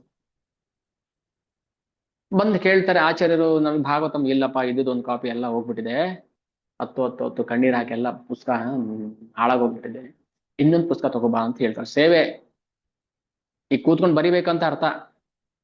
ಇವಾಗ ಟ್ರಾನ್ಸ್ಲೇಷನ್ಗೆ ಗೂಗಲ್ ಟ್ರಾನ್ಸ್ಲೇಟೋ ಇದೋ ಮತ್ತೊಂದು ಇದೆ, ಎಲ್ಲ ಕೂತ್ಕೊಂಡು ಏನೋ ಟೈಪ್ ಮಾಡಿ ಏನೋ ಮಾಡ್ಬಿಡ್ಬೋದು. Advantage technology. ಆದ್ರೂ ನಾವೇನ್ ಮಾಡ್ತಾ ಇದೀವಿ ಹೇಳಿ, ಇಷ್ಟೆಲ್ಲ ಟೆಕ್ನಾಲಜಿ ಇದ್ರೂ ನಾವು ಟಿಕ್ ಟಾಕು ಇನ್ನೇನೇ ಬರುತ್ತಲ್ಲ, ಮಣ್ಣು ಮಸಿ, ಅದನ್ನ ಮಾಡ್ಕೊಂಡು ಕೂತಿದೀವಿ. ರೀಲ್ಸು. ಕೊಡ್ಬೇಕು ಎಲ್ಲಾರ್ಗು ನನ್ನ ಸೇವೆ. ಬರೀರಿ ಭಾಗವತಂ, ಭಗವದ್ಗೀತಾ ಶ್ಲೋಕ ಬರ್ತ್ ಕಳಿಸಿ ನನಗೆ ಅಂತ. ದಿನ ಒಂದೊಂದು ಶ್ಲೋಕದ ಭಾವಾರ್ಥ ಬರ್ತ್ ಕಳಿಸಿ, 2 ಪೇಜ್, 7 ಶ್ಲೋಕದ್ದು ಸೇವೆ ಹೆಂಗ್ ಕೊಡ್ತಾ ಇದ್ರು. ಮಾಡ್ಬೇಕು ಅವೆಲ್ಲ, ಎಂಟರ್ಟೈನ್ ಇಲ್ಲ, ಬರಿಬೇಕು, ಕೂತ್ಕೊಂಡು ಬರಿಬೇಕು, ಬರದು ಎಲ್ಲಿದೆ ಹುಡುಕ್ ತಗೊಂಬನ್ನಿ. ಮೂಲ ಪ್ರತಿ ಎಲ್ಲಿದೆ ಹುಡುಕ್ಬೇಕು ನಾವು. ಹಿಂಗ್ ಮಾಡ್ದೇನೆ ರಾಧಾರಾಣಿ ಕೃಪೆ ಸಿಗೋದು. ಈಗ ಟೆಕ್ನಾಲಜಿ ಎಲ್ಲ ಇದ್ರು ನಾವೇನ್ ಮಾಡ್ತಾ ಇದೀವಿ, ವ್ಯರ್ಥವಾಗಿ ಕಲಿತಾ ಇದೀವಿ ಅಲ್ವಾ, ವೇಸ್ಟ್ ಮಾಡ್ತಾ ಇದೀವಿ ನಾವು. ದಿನಕ್ಕೆ ಕನಿಷ್ಠ 6 ಗಂಟೆ ಆದ್ರೂ ನಾವು ಸೇವೆಯಲ್ಲಿ ತೊಡಗಬೇಕು, ಮಿನಿಮಮ್. ಕಡಿಮೆ ಅದು.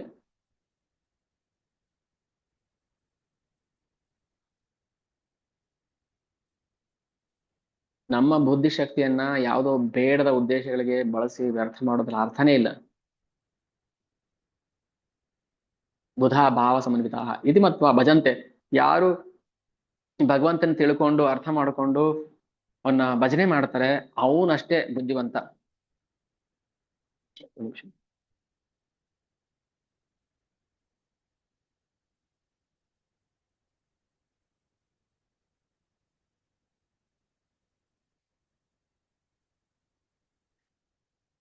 ಏಕೆ ಭೌತಿಕ ಬುದ್ಧಿ ಅಂತ ಏನ್ ಕರಿತೀವಿ, ಅದು ನಿಜವಾದ ಬುದ್ಧಿ ಅಲ್ಲ. ಅದರಿಂದ ಏನು ಪ್ರಯೋಜನ ಇಲ್ಲ. ಆ ಬುದ್ಧಿಯನ್ನ ಭಗವಂತ ಸೇರಿ ತೊಡಗಿಸ್ತಾರೆ ಮಾತ್ರ ಆ ಬುದ್ಧಿಗೆ ಬೆಲೆ ಬರುತ್ತೆ ಅಲ್ವಾ. ಉದಾಹರಣೆಗೆ ಈಗ ಬ್ಯಾಂಕಲ್ಲಿ ₹1,00,00,000 ಇರ್ಬೋದು, ಅದು ₹1 ನಾವು ತಿನ್ಲಿಲ್ಲ ಅಂದ್ರೆ ಆ ₹1,00,00,000 ಬೆಲೆನೇ ಇಲ್ಲ. ಅದ್ರಲ್ಲಿ ₹1 ನಾವು ಖರ್ಚು ಮಾಡಿ ಅದನ್ನ ಸುಖ ಪಡ್ಲಿಲ್ಲ ಅಂದ್ರೆ ಮತ್ತೆ ಅದ್ ಕೋಟಿಗೆ ಏನ್ ಬೆಲೆ ಬಂತು? ಸುಮ್ಮನೆ ಪೇಪರ್ ಬ್ಯಾಂಕಲ್ಲಿ ಇದೆ ಅಷ್ಟೇ. ಹಾಗೆ ನಮ್ಮ ಜ್ಞಾನ, ಭೌತಿಕ ಜ್ಞಾನ ಏನೇ ಇರ್ಲಿ, ಅದು ಭಗವಂತನ ಸೇವೆಗೆ ತೊಡಗಲಿಲ್ಲ ಅಂದ್ರೆ ಆ ಜ್ಞಾನ ಇದೇನ್ ಪ್ರಯೋಜನ ಬಂತು? ನಿಷ್ಕ್ರಿಯ ಆಯ್ತಲ್ಲ. ಹ್ಮ್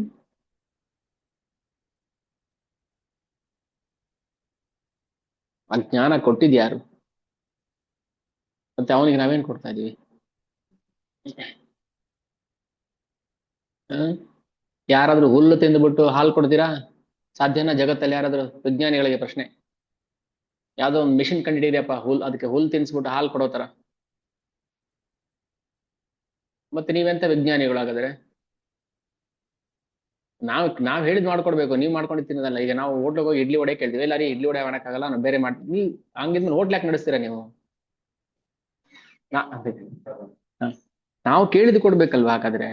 ಹಾಗಾದ್ರೆ ಯಾವ್ದೋ ಒಂದು ಮಿಷಿನ್ಗೆ ಹುಲ್ ತಿನ್ಸ್ಬಿಟ್ಟು ನೀವು ಹಾಲು ಕೊಡಿ. ಹಾಗಾದ್ರೆ ನಿಮ್ಮ ವಿಜ್ಞಾನ ಅದು ಕೇವಲ ಭೌತಿಕ ವಿಜ್ಞಾನ ಆಯ್ತು ಅಲ್ವಾ. ಸೊ ಯಾವ ವಸ್ತು ಭೌತಿಕ ಜಗತ್ತಲ್ಲಿ, ಥ್ಯಾಂಕ್ ಯು ಪ್ರಭು ಪರೇಶ್, ಹುಲ್ಲು ತಿಂದು ಹಾಲು ಕೊಡುವಂತ ವಸ್ತು ಇಲ್ಲ. ಅದು ಭಗವಂತನ ಸಂಕಲ್ಪದಿಂದ ಮಾತ್ರ ಸಾಧ್ಯ. ಅದು ಯಾಕೆ ಬರೀ ಎಷ್ಟೋ ಪ್ರಾಣಿಗಳು ಹಾಲು ಕೊಡ್ತವೆ, ಯಾಕೆ ಹಸು ಹಾಲನ್ನೇ ಕುಡಿಬೇಕು? ತರ್ಕ ಏನು ಇಲ್ಲ ಅದರಲ್ಲಿ. ಏನಿದೆ ಸತ್ಯ, ಅದನ್ನ ವಾಸ್ತವ ಅರ್ಥ ಮಾಡ್ಕೋಬೇಕು, ಅದನ್ನ ಒಪ್ಕೋಬೇಕು ಅಷ್ಟೇ. ಹಾಗೆ ಭೌತಿಕ ಪ್ರಕೃತಿ ಜಡ ಆದ್ರೂ ಕೂಡ ಅದ್ರ ಹಿಂದೆ ಒಬ್ಬ ಚೇತನ ಇರ್ತಾನೆ. ಈಗ ಒಂದು ವಾಲ್ ಕ್ಲಾಕ್, ಅದು ಜಡ ವಸ್ತು, ಆದ್ರೆ ಟೈಮ್ ತೋರಿಸ್ತಾ ಇದೆ, ಓಡ್ತಾ ಇದೆ. ಜಡ ವಸ್ತು ಹೇಗೆ ನಡೆಯಕ್ ಸಾಧ್ಯ? ಅದಕ್ಕೆ ಅದರೊಳಗೆ ಬ್ಯಾಟ್ರಿ ಸೆಲ್ ಇದೆ ಅದಕ್ಕೆ. ಆ ಬ್ಯಾಟ್ರಿಯಲ್ಲಿ ಅಂತ ಶಕ್ತಿ ಇದೆ ಅಂದ್ಮೇಲೆ ಆ ಬ್ಯಾಟ್ರಿ ಉತ್ಪಾದನೆ ಮಾಡಿದವನ್ಗೆ ಎಷ್ಟು ಶಕ್ತಿ ಇರ್ಬೇಕು? ಮತ್ತೆ ಯಾವುದು ಜಡ ಹಾಗಾದ್ರೆ? ಚೇತನ ಇಲ್ಲದ ಜಡ, ಅದು ಅದರಿಂದ ಏನು ಪ್ರಯೋಜನ ಇಲ್ಲ. ಭೂಮಿ ಸುತ್ತಾ ಇದೆ, ಭೂಮಿ ಜಡ ಹೌದು, ಹೇಗ್ ಸುತ್ತುತ್ತೆ? ಅದನ್ನು ಚೇತನ ಇದೆ. ನಾಲಿಗೆ ಇದೊಂದು ಚರ್ಮದ ಮಾಂಸದ ತುಂಡು. ಈ ಮಾಂಸದ ತುಂಡು ಎಷ್ಟು ಚೆನ್ನಾಗಿ ಆ, ಅಕ್ಷರಗಳನ್ನ ಹೇಳ್ತಾ ಇದೆ, ಮಾತಾಡುತ್ತೆ. ಅದೇ ಮಾಂಸದ ತುಂಡು ನಾಯಿ ಬಾಯಲ್ಲಿದೆ, ಅದ್ಯಾಕೆ ಮಾತಾಡೋದಿಲ್ಲ ಹಾಗಾದ್ರೆ?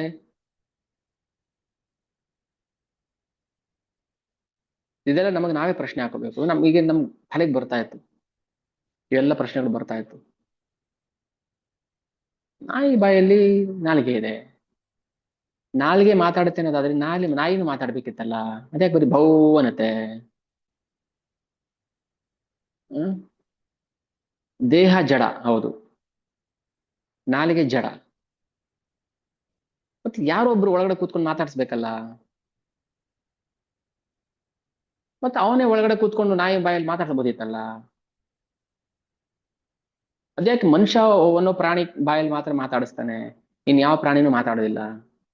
ಆ ಮನುಷ್ಯ ಆಗಿರೋ ಪ್ರಾಣಿಗಳಲ್ಲೇ ಯಾವ್ದೋ ಕೆಲವು ಪ್ರಾಣಿಗಳು ಮಾತ್ರ ಮಾತಾಡ್ತವೆ ಭಗವಂತನ ಬಗ್ಗೆ, ಇನ್ಯಾವ ಪ್ರಾಣಿಗಳು ಭಗವಂತನ ಬಗ್ಗೆ ಮಾತಾಡೋದಿಲ್ಲ. ಯಾಕೆ ಈ ತರ ತಾರತಮ್ಯ ಅಂತ ಅನ್ಸಲ್ವಾ ನಮಗೆ?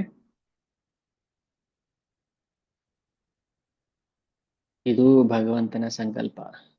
ಭಗವಂತನ ಸಂಕಲ್ಪ ಅಂತಿಮವಾಗಿ ನಾವು ಭಗವಂತನ ಸಂಕಲ್ಪಕ್ಕೆ ವಿಧೇಯರಾಗಬೇಕು ಅಷ್ಟೇ. ಅಯ್ಯೋ, ನಾನ್ ಎಷ್ಟ್ ಕಷ್ಟಪಟ್ಟೆ ರೀ, ಏನ್ ಕಷ್ಟಪಟ್ರು ಆಗ್ಲಿಲ್ಲ. ಯಾಕಾಗ್ಲಿಲ್ಲ? ಭಗವಂತನ ಸಂಕಲ್ಪ ಇಲ್ಲ. ನೀವು ಕಷ್ಟಪಟ್ಟು ಪಾತ್ರಕ್ಕೆ ಆಗ್ಬಿಡುತ್ತಾ? ಆ? 108 ಜನ ನಾಮಿನೇಷನ್ ಆಗ್ತಾರೆ ಪ್ರಧಾನಮಂತ್ರಿ ಪೋಸ್ಟ್ಗೆ, ಎಲ್ರು ಪ್ರಧಾನಮಂತ್ರಿ ಆಗ್ಬಿಡಕ್ಕಾಗತ್ತಾ? ಎಲ್ರಿಗೂ ಅಷ್ಟೇ ಆಸೆ ಇರುತ್ತೆ. ನಾನು ಹಾಕ್ಬೋದು ಪ್ರೈಮ್ ಮಿನಿಸ್ಟರ್ ಕ್ಯಾಂಡಿಡೇಟ್ ಅಂತ, ಆಗ್ಬಿಡಕ್ಕಾಗತ್ತಾ? ಭಗವಂತ ಸಂಕಲ್ಪ ಇರ್ಬೇಕಲ್ಲಿ. ನಾವು ಭಗವಂತ ಸಂಕಲ್ಪನೇ ದೂರ ಮಾಡಿ ನಮ್ಗೆ ಇಷ್ಟ ಬಂದಂಗೆ ನಾವು ಮಾಡಿಕೊಂಡು ನಾನ್ ಜೀವನದಲ್ಲಿ ಮುಟ್ಟಿದ್ದೆಲ್ಲ ಚಿನ್ನ ಆ, ಅಂತ ಅನ್ಕೊಂಡು ಹೋದ್ರೆ ಮುಟ್ಟಿದ್ದೆಲ್ಲ ಚಿನ್ನ ಮಾಡಿದ್ದು ಅವನು, ನಾವಲ್ಲ. ಅವನ ಬಗ್ಗೆ ತಿಳ್ಕೊಳ್ಳುವಂತ ಪ್ರಾಮಾಣಿಕ ಪ್ರಯತ್ನ ಮಾಡ್ತಾ ಇಲ್ಲ ನಾವು ಅಷ್ಟೇ. ಅದೇ ನಮ್ಮ ದೌರ್ಭಾಗ್ಯ. ಅವಕಾಶ ಕೊಟ್ಟಿದ್ದಾನೆ ಭಗವಂತ ನೋಡಿ, ಎಲ್ಲಾ ಕಡೆ ಇಸ್ಕಾನ್ ಸೆಂಟರ್ಸ್ ಓಪನ್ ಮಾಡ್ತಿದ್ದಾರೆ. ಭಕ್ತರುಗಳು ಬರ್ಬೋದು, ಸುತ್ತಮುತ್ತ ಜನಗಳು ಬರ್ಬೋದು. ಅಟ್ಲೀಸ್ಟ್ ಏನು ಇಲ್ಲ ಅನ್ನಕ್ಕಿಂತ ಏನೋ ಒಂಚೂರು ಒಂದಿಷ್ಟು ಜನಕ್ಕೆ ಕೃಷ್ಣ ಪ್ರಜ್ಞೆನ ಕೊಡ್ಬೋದಲ್ಲ. ಬರಲ್ಲ. ಯಾಕೆ ಹೋಗ್ಬೇಕು ನಾವು? ಈ ತರ ಮಂದ ಬುದ್ಧಿ ಇರೋರಿಗೆ ಹೇಗೆ ಭಗವಂತ ಅನುಗ್ರಹ ಮಾಡ್ತಾನೆ? ಯಾವ ದೇವತೆಗಳು ತಾನೇ ಅನುಗ್ರಹ ಮಾಡ್ತಾರೆ? ಆದ್ರೂ ಖುಷಿಯಾಗಿದ್ದೀವಲ್ಲ ಅನ್ನೋ ಒಂದು ಭ್ರಮೆ ಬೇರೆ ಇದೆ. ಹೆಬ್ಬಾವು ಖುಷಿಯಾಗಿರುತ್ತೆ, ಮರದ ದಿಮ್ಮಿ ತರ ಮರದ ಬುಡದಲ್ಲಿ ಮಲ್ಕೊಂಡಿರುತ್ತಲ್ಲ ಹೆಬ್ಬಾವು, ಒಂದ್ಸಲ ತಿಂದ್ಬಿಟ್ಟು ಖುಷಿಯಾಗಿರುತ್ತೆ ಅದನ್ನು. ಮತ್ತೇನು ವ್ಯತ್ಯಾಸ ನಮ್ಮ ಖುಷಿಗೂ ಅವ್ರ ಖುಷಿಗೂ? ನಾಯಿನೂ ಅಷ್ಟೇ, ಮಲ ತಿಂದ್ಬಿಟ್ಟು ಮಲಗಿರುತ್ತೆ, ಅದು ಖುಷಿಯಾಗಿರುತ್ತೆ, ಎಂಜಾಯ್ ಮಾಡ್ತಾ ಇರುತ್ತೆ. ಎಮ್ಮೆನು ಕೆಸಲು ಬಿದ್ದು ಒದ್ದಾಡ್ತಾ ಇರುತ್ತೆ. ಈಗ ಬೇಸಿಗೆ ನೋಡಿ, ಈಗ ಎಲ್ಲ ಕೆಸಲು ಬಿದ್ದು ಒದ್ದಾಡ್ತಾ ಇರ್ತವೆ ಎಮ್ಮೆಗಳು, ಖುಷಿಯಾಗಿರುತ್ತೆ. ಓ ಬಾಪ ಆಚೆ ಎಮ್ಮೆ ಮಹಾರಾಜರೇ, ಕೆಸಲಾಗಿ ಬಿದ್ದೆ, ಕೆಸರು ಬಿದ್ದಿರ, ನಾನು ತಣ್ಣಗಾಗ್ತಾ ಇದೆ ಅಂತ ಹೇಳುತ್ತೆ ಅದು. ಮತ್ತೆ ಅವ್ರ ಖುಷಿ ನಮ್ಮ ಖುಷಿಗೆ ಏನ್ ವ್ಯತ್ಯಾಸ ಆಯ್ತು? ಹ್ಮ್? ಆನಂದ ಇರೋದು ಅದು ಭಗವಂತನಲ್ಲಿ ಮಾತ್ರ. ಭಗವಂತನ ಕತೆ ಗುಣಗಾನ ಮಾಡೋದು, ಲೀಲೆ ಕೇಳೋದು, ಎಲ್ಲ ಆನಂದ ಇದೆ. ಭೌತಿಕ ಜಗತ್ತಲ್ಲಿ ಎಲ್ಲಿ ಆನಂದ ಇದೆ? ದುಃಖಾಲಯ ಮಶಾಶತಂ. ಆ ದುಃಖನೇ ಆನಂದ ಅಂತ ಭಾವಿಸಿರೋದಕ್ಕೆ ನಮ್ಗೆ ಹಂಗಾಗ್ತದೆ ಅಷ್ಟೇನೆ, ಅಲ್ವಾ? ಕೆಸಲು ಬಿದ್ದು ಗಬ್ಬು ನಾತ ಹೊಡಿತಾ ಇರುತ್ತೆ ಎಮ್ಮೆ, ಅದಕ್ಕೆ ಅದು ಆನಂದ. ಏನು ಸ್ನಾನ ಮಾಡಿಸಿ ಸೆಂಟ್ ಹಾಕಿ ಅಂತ ಹೇಳುತ್ತೆ ಅದು, ಹಂಗೆ ಇರ್ಲಿ ನಾನು ಹಂಗೆ ಇರ್ತೀನಿ ಅಂತ ಹೇಳುತ್ತೆ. ಸೊ ಅದು ಅಜ್ಞಾನ. ಬಟ್ ಮನುಷ್ಯ ಅಷ್ಟು ಅಜ್ಞಾನಕ್ಕೆ ಹೋಗಿಲ್ಲ ಅವನು. ಮನುಷ್ಯ ಸ್ವಲ್ಪ ಅವನ ಬುದ್ಧಿ ವಿಕಾಸ ಆಗಿದೆ, ಸ್ವಲ್ಪ ವಿಕಸಿತ ಬುದ್ಧಿ ಆಗಿದೆ ಅವನಿಗೆ. ಆದ್ರೆ ಅದನ್ನ ಎಲ್ಲಿ ಬಳಸ್ಬೇಕಲ್ಲಿ ಬಳಸ್ತಾ ಇಲ್ಲ ಅಷ್ಟೇ. ಅದೇ ಅದೇ ದೌರ್ಭಾಗ್ಯ. ಹ್ಮ್ ಅದಕ್ಕೆ ನಮ್ಮ ಮನೋಕಲ್ಪನೆಗಳು ವಿಕಲ್ಪನೆಗಳು ಏನಿದೆಯೋ ಅದನ್ನೆಲ್ಲ ಪಕ್ಕಕ್ಕೆ ಇಟ್ಬಿಟ್ಟು ಭಗವಂತನ ಕಡೆ ಚಿಂತನೆ ಮಾಡಕ್ಕೆ ನಾವು ಅದನ್ನ ಪ್ರೇರಣೆ ಮಾಡ್ಬೇಕು. ಹೋಗಪ್ಪ ಭಗವಂತನ ಬಗ್ಗೆ ಯೋಚನೆ ಮಾಡು, ಸುಮ್ಮನೆ ಕೂತ್ಕೊಂಡು ಏನ್ ಯೋಚನೆ ಮಾಡ್ತಾ ಇದೀಯಾ? ಈ ಸಲ ಯಾವ ಬೆಳೆ ಹಾಕಬೇಕು, ಈ ಸಲ ಯಾವ ಶೇರ್ ಮಾರ್ಕೆಟ್ ಇನ್ವೆಸ್ಟ್ ಮಾಡಬೇಕು, ಈ ಸಲ ಎಷ್ಟು ದುಡ್ಡು ಮಾಡಬೇಕು, ಯಾರಿಗೆ ಟೋಪಿ ಹಾಕಬೇಕು, ಎಲ್ಲಿ ಟೋಪಿ ಹಾಕ್ಸ್ಕೋಬೇಕು, ಬರೀ ಇದನ್ನೇ ನಾವು ಯೋಚನೆ ಮಾಡ್ತಿರ್ತೀವಿ. ಎಷ್ಟು ಯೋಚನೆ ಮಾಡ್ತೀರ ನೋಡಿ ಮನ್ಸು. ಬೆಟ್ಟಿಂಗ್ ಆಡ್ಬೇಕು, ಇಂಡಿಯಾ ಗೆಲ್ಲುತ್ತಾ ಪಾಕಿಸ್ತಾನ ಗೆಲ್ಲುತ್ತಾ, 6 ಹೊಡಿತಾನ 4 ಹೊಡಿತಾನ. ಮನಸ್ಸು ತುಂಬಾ ವರ್ಸ್ಟ್. ಎಷ್ಟು ಅದಕ್ಕೆ ಪದಗಳೇ ಸಿಗ್ತಾ ಇಲ್ಲ, ಡಿಕ್ಷನರಿ ಹುಡುಕ್ಬೇಕು. ಅದಕ್ಕೆ ಚಪ್ಪಲಿ ಹೊಡೀರಿ ಅಂತ ಹೇಳೋದು. ಅದಕ್ಕೆ ಶಿಲಾ ಭಕ್ತಿ ಸಿದ್ಧಾಂತ ಸಡಾಕರು ಹೇಳ್ತಾ ಇದ್ರು, ಮಲಗೋಕ್ ಮುಂಚೆ ಚಪ್ಪಲಿ ಹೊಡೆದು ಮಲಗಿಸಿ ಮನಸ್ಸಿಗೆ, ಬೆಳಿಗ್ಗೆ ಎದ್ದ ತಕ್ಷಣ ಬಿಡಬೇಡಿ, ಹಾಗೇನೆ ಚಂಗ ತಾರ್ಬಿಡುತ್ತೆ, ಮತ್ತೆ ಪೊರ್ಕೆಲ್ ಹೊಡಿಬೇಕು. ಆವಾಗ ಹಿಂಗೆ ಮಾಡ್ತಾರೆ, ಒಂದ್ 10 ವರ್ಷಕ್ಕೋ 100 ವರ್ಷಕ್ಕೋ ಅದು ಬುದ್ಧಿ ಕಲಿಯುತ್ತೆ. ಹೊಡೆದ ತಕ್ಷಣ ಬುದ್ಧಿ ಕಲಿತೆ ಅದು. ಹೊಡೆದು ಹೊಡೆದು ಹೊಡೆದು ಹೊಡೆದು ಇಡಬೇಕು.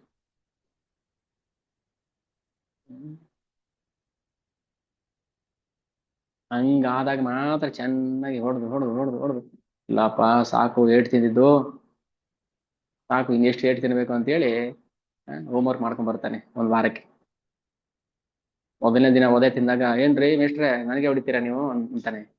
2ನೇ ದಿನ ಸರಿಯಾಗಿ ಬಾರಿಸಿದಾಗ, ಮೇಷ್ಟ್ರೆ ಹೊಡಿಬೇಡಿ ಅಂತಾನೆ. 3ನೇ ಸಲ ಡಬಲ್ ಬಾರಿಸ್ಬೇಕು.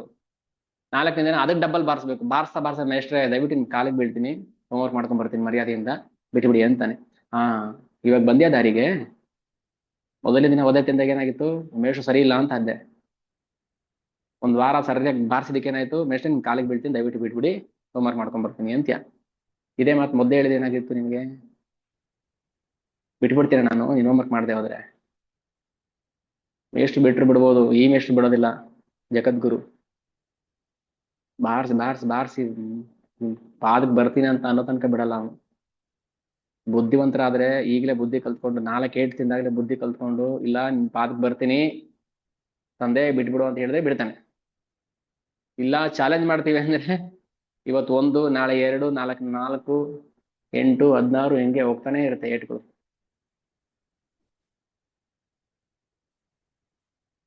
ಹ್ಮ್,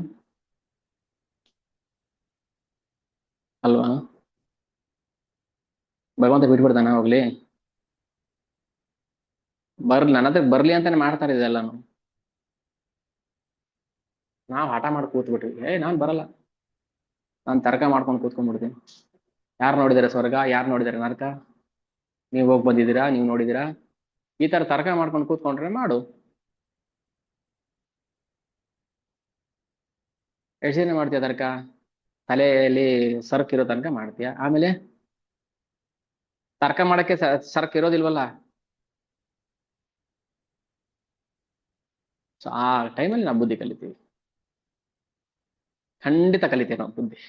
ಅದಕ್ಕೆ ಮೊದ್ಲೇ ನಾವು ಯಾರೋ ಮುಂದೆ ಇರೋರ್ಗೆ ಒದಕ್ಕೆ ಬೀಳ್ತಾರೆ ಅಂದಾಗ ನಾವು ಎಚ್ಚರಿಕೆಯಿಂದ ಹುಷಾರಾಗ್ಬೇಕು. ಇಲ್ಲ ಇಲ್ಲ ಅಂದಾಗ ನಮಗೂ ಬೀಳ್ತವೆ, ನಾವು ಒದೆ ತಿಂದಾಗ ಇಲ್ಲಪ್ಪ ಬೇಡ ಅಂತ ನಾವು ಎಚ್ಚರಿಕೆಯಿಂದ ಹುಷಾರಾಗ್ಬಿಡ್ತೀವಿ.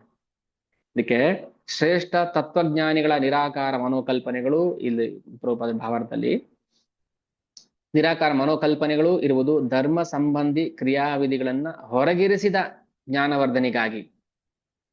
ಧರ್ಮ ಸಂಬಂಧಿ ಕ್ರಿಯಾವಿಧಿಗಳನ್ನ ಹೊರಗಿರಿಸಿದ, ಬೇಕಾಗಿಲ್ಲ ನಮಗೆ ಧರ್ಮ ಸಂಬಂಧಿ ಕ್ರಿಯೆಗಳು ಅಂತ ಜ್ಞಾನ ಪಡ್ಕೊಂಡು ಏನ್ ಮಾಡ್ತೀರಿ.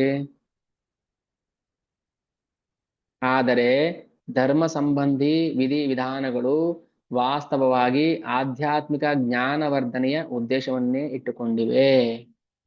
ಆಧ್ಯಾತ್ಮಿಕ ಜ್ಞಾನವರ್ಧನೆ, spiritual divine knowledge, transcendental knowledge, ಭೌತಿಕ ಜ್ಞಾನ ಅಲ್ಲ.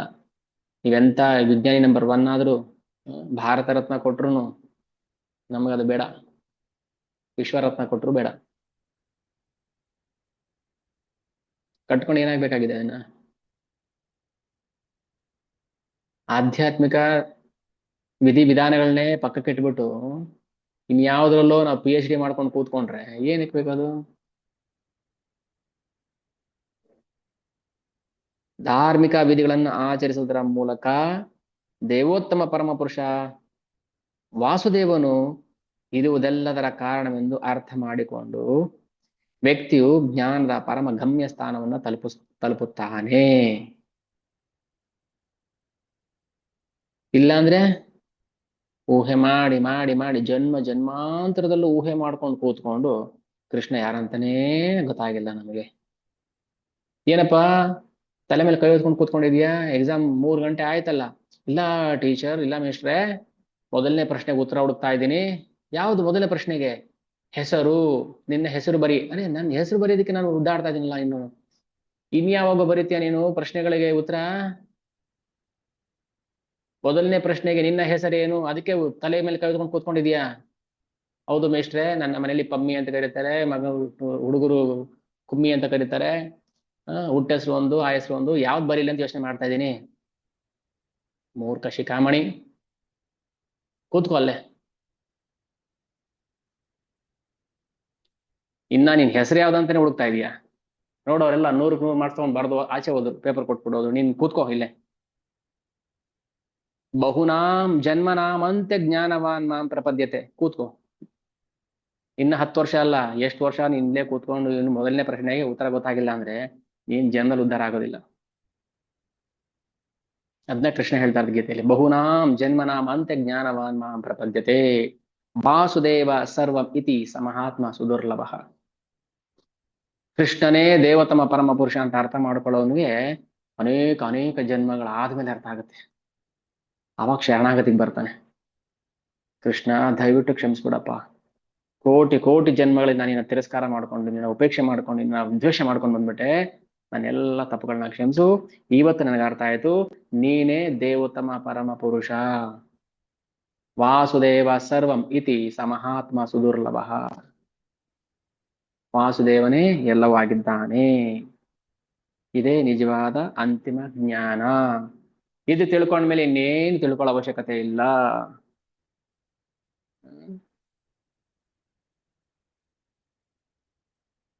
ಯಾವ್ದೋ ಜಾಬ್ಗೆ ಇಂಟರ್ವ್ಯೂಗೆ ಕಾಲ್ ಮಾಡ್ತಾರೆ, ಡಿಗ್ರಿ ಆಗಿರ್ಬೇಕು, ಡಿಗ್ರಿ ಸರ್ಟಿಫಿಕೇಟ್ ತನಿ ಅಂತಾರೆ. ಇವನೇನ್ ಮಾಡ್ದ ಮಹಾಮೂರ್ಖ, 1ನೇ ಕ್ಲಾಸ್ 2ನೇ ಕ್ಲಾಸ್ ನರ್ಸರಿ LKG UKG 5 10 8 ಎಲ್ಲ ತಗೊಂಡೋದ. ಮುಖದ ಮೇಲೆ ಎಸದ್ರು ಅವರು. ಏನೋ ಮೂರ್ಖ, ಡಿಗ್ರಿ ಸರ್ಟಿಫಿಕೇಟ್ ತಗೋಬಾರೋ ಅಂದ್ರೆ LKG ಇದೆಲ್ಲ ತಗೊಂಡ್ಬಂದಿದ್ಯಾನೋ? ಡಿಗ್ರಿ ಆಗಿದೆ ಅಂದ್ರೆ LKG ಓದಿದ್ದಾನೆ ಅನ್ನೋದು ಅರ್ಥ ಆಗೋದಿಲ್ವಾ ನನಗೆ? BA ಆಗಿದೆ ಅಂದ್ರೆ 5ನೇ ಕ್ಲಾಸ್ 10ನೇ ಕ್ಲಾಸ್ ಪಾಸ್ ಮಾಡಿದ್ಯಾ ಅಂತಾನೆ ಅರ್ಥ ಅಲ್ಲ? ನನ್ಗೆ ಗೊತ್ತಾಗಲ್ವಾ ಅದು? ಯಾರ ತರ ಕೇಳಿದೆ ನಿನಗೆ? ನರ್ಸರಿ 1ನೇ ಕ್ಲಾಸ್ ಮಾರ್ಕ್ಸ್ ಕಾರ್ಡ್ ಎಲ್ಲಾನು ನಾನು ಕೇಳಿದ್ನ? 1ನೇ ಕ್ಲಾಸ್ 2ನೇ ಕ್ಲಾಸ್ ಎಲ್ಲ ತಗೋಬಾ ಅಂತ? ಡಿಗ್ರಿ ಸರ್ಟಿಫಿಕೇಟ್ ಒಂದು ಕೊಡು ಅಂತ ಕೇಳಿದ್ದು ನಾನು. ವಾಸುದೇವ ಸರ್ವಂ ಇತಿ ಸಮಹಾತ್ಮ ಸುದುರ್ಲಭ ಯಜ್ಞಾತ್ವ ನೇಹ ಭೂಯೋನ್ಯತ್ ಜ್ಞಾತವ್ಯಂ ಅವಶಿಷ್ಯತೆ. ಕೃಷ್ಣ ದೇವೋತ್ತಮ ಪರಮ ಪುರುಷ ಅಂತ ತಿಳ್ಕೊಂಡ್ಮೇಲೆ ಇನ್ನ ಯಾವ ಜ್ಞಾನನೂ ನಮಗ್ ಬೇಕಾಗಿಲ್ಲ, ಅದೆಲ್ಲ ತಿಳ್ಕೊಂಡ್ಬಿಟ್ಟಿದೀವಿ ಅಂತ ಅರ್ಥ. ಯಾವಾಗ? ಹಿಂದಿನ ಜನ್ಮಗಳಲ್ಲಿ, ಯಾವ್ದೋ ಜನ್ಮಗಳಲ್ಲಿ ಎಷ್ಟು ಸರಳವಾಗಿ ಕೃಷ್ಣ ಗೀತೆಯಲ್ಲಿ ಹೇಳ್ತಾನೆ, ಎಷ್ಟು ರಸವತ್ತಾಗಿದೆ ಅದು. ಓದ್ತದೆ, ಇನ್ನೂ ಓದ್ಬೇಕು ಅನ್ಸುತ್ತೆ. ಓದ್ರಿ ಭಗವದ್ಗೀತೆಯನ್ನ, ಸತ್ಯ ಅರ್ಥ ಆಗುತ್ತೆ. ಇಲ್ಲಾಂದ್ರೆ ನಾವು ಸುಳ್ಳಿನ ಭ್ರಮೇಲಿ ಬಿದ್ದು ಒದ್ದಾಡ್ಬೇಕಾಗತ್ತೆ. ಊಹೆ ಮಾಡ್ಕೊಂಡು ಕೂತ್ಕೊಂಡು, ತಲೆ ತುಂಬಾ ಊಹೆ ಮಾಡ್ಕೊಂಡು, ತಲೆಯೆಲ್ಲ ಹುಳಗಳು ಬಿಟ್ಕೊಂಡು ಕೆರ್ಕೊಂಡು ಲೈಫ್ ತುಂಬಾ ಕಾಂಪ್ಲಿಕೇಟ್ ಮಾಡ್ಕೋಬಾರ್ದು. ಸರಳವಾಗಿರ್ಬೇಕು. Simple living, high thinking. Krishna ದೇವ್ರು, ದೇವತಮ ಪರಮ ಪುರುಷ. ನಾನು ಅವನನ್ನೇ ಭಕ್ತಿ ಮಾಡ್ತೀನಿ ಅಷ್ಟೇ, ಇನ್ಯಾವುದು ಬೇಕಾಗಿಲ್ಲ ನನಗೆ. ಯಾಕೆ? ಕೃಷ್ಣ ಅವನ್ ಪರಿಪೂರ್ಣ. ಅವನ ತಿಳ್ಕೊಂಡ್ರೆ ಎಲ್ಲ ಅವನಲ್ಲಿ ಇನ್ಕ್ಲೂಡ್ ಆಗಿರುತ್ತೆ. ಡಿಗ್ರಿ ಪಾಸ್ ಆಗಿದ್ದಾನೆ ಅಂದ್ರೆ ಅದರಲ್ಲಿ PUC ಪಾಸ್ ಆಗಿದ್ದಾನೆ, 10th ಪಾಸ್ ಆಗಿದ್ದಾನೆ, ಎಲ್ಲ ಪಾಸ್ ಆಗಿದ್ದಾನೆ ಅಂತಾನೆ ಅರ್ಥ.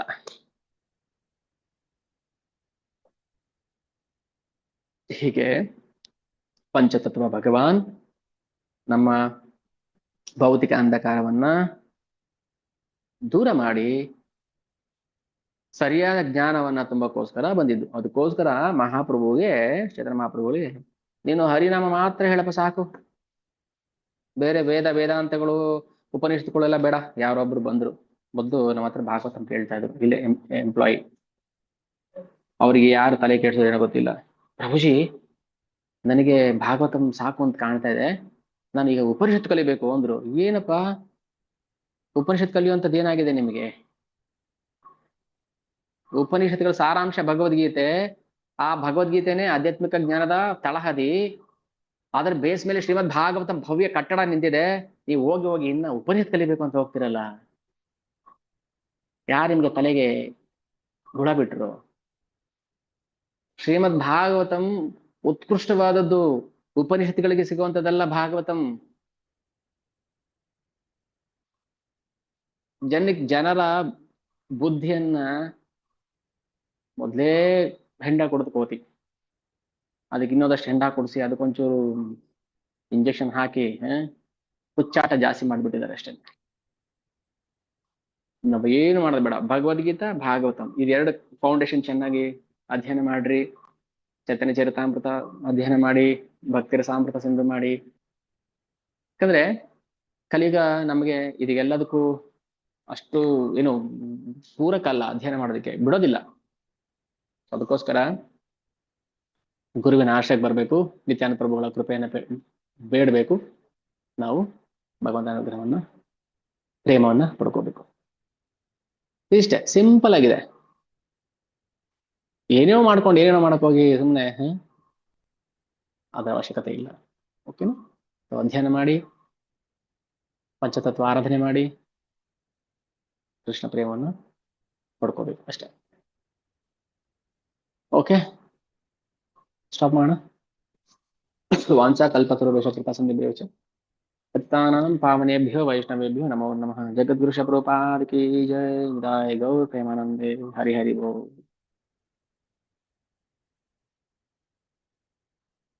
ಓಕೆ, ಏನಾದರೂ ಡೌಟ್ಸ್, ಕ್ಲಾರಿಟಿ ಏನಾದರೂ ಬೇಕಂದ್ರೆ ದಯವಿಟ್ಟು ಪ್ರಶ್ನೆ ಮಾಡಿ.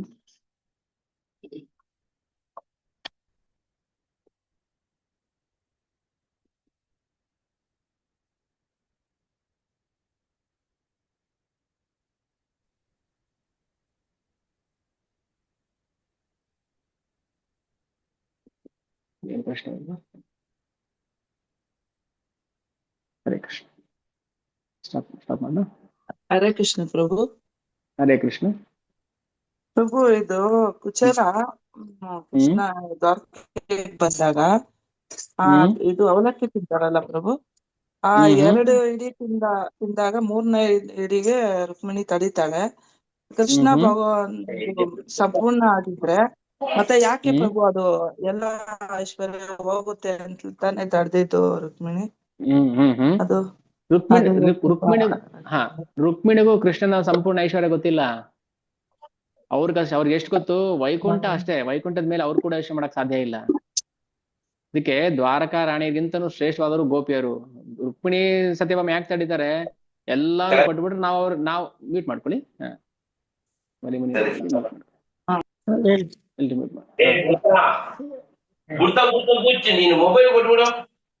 ಮ್ಯೂಟ್ ಮಾಡಿಪ್ಪ, ಮ್ಯೂಟ್ ಮಾಡಿ ಪಾರ್ವತಿ ಮಾತಾಜಿ. Okay, so Krishna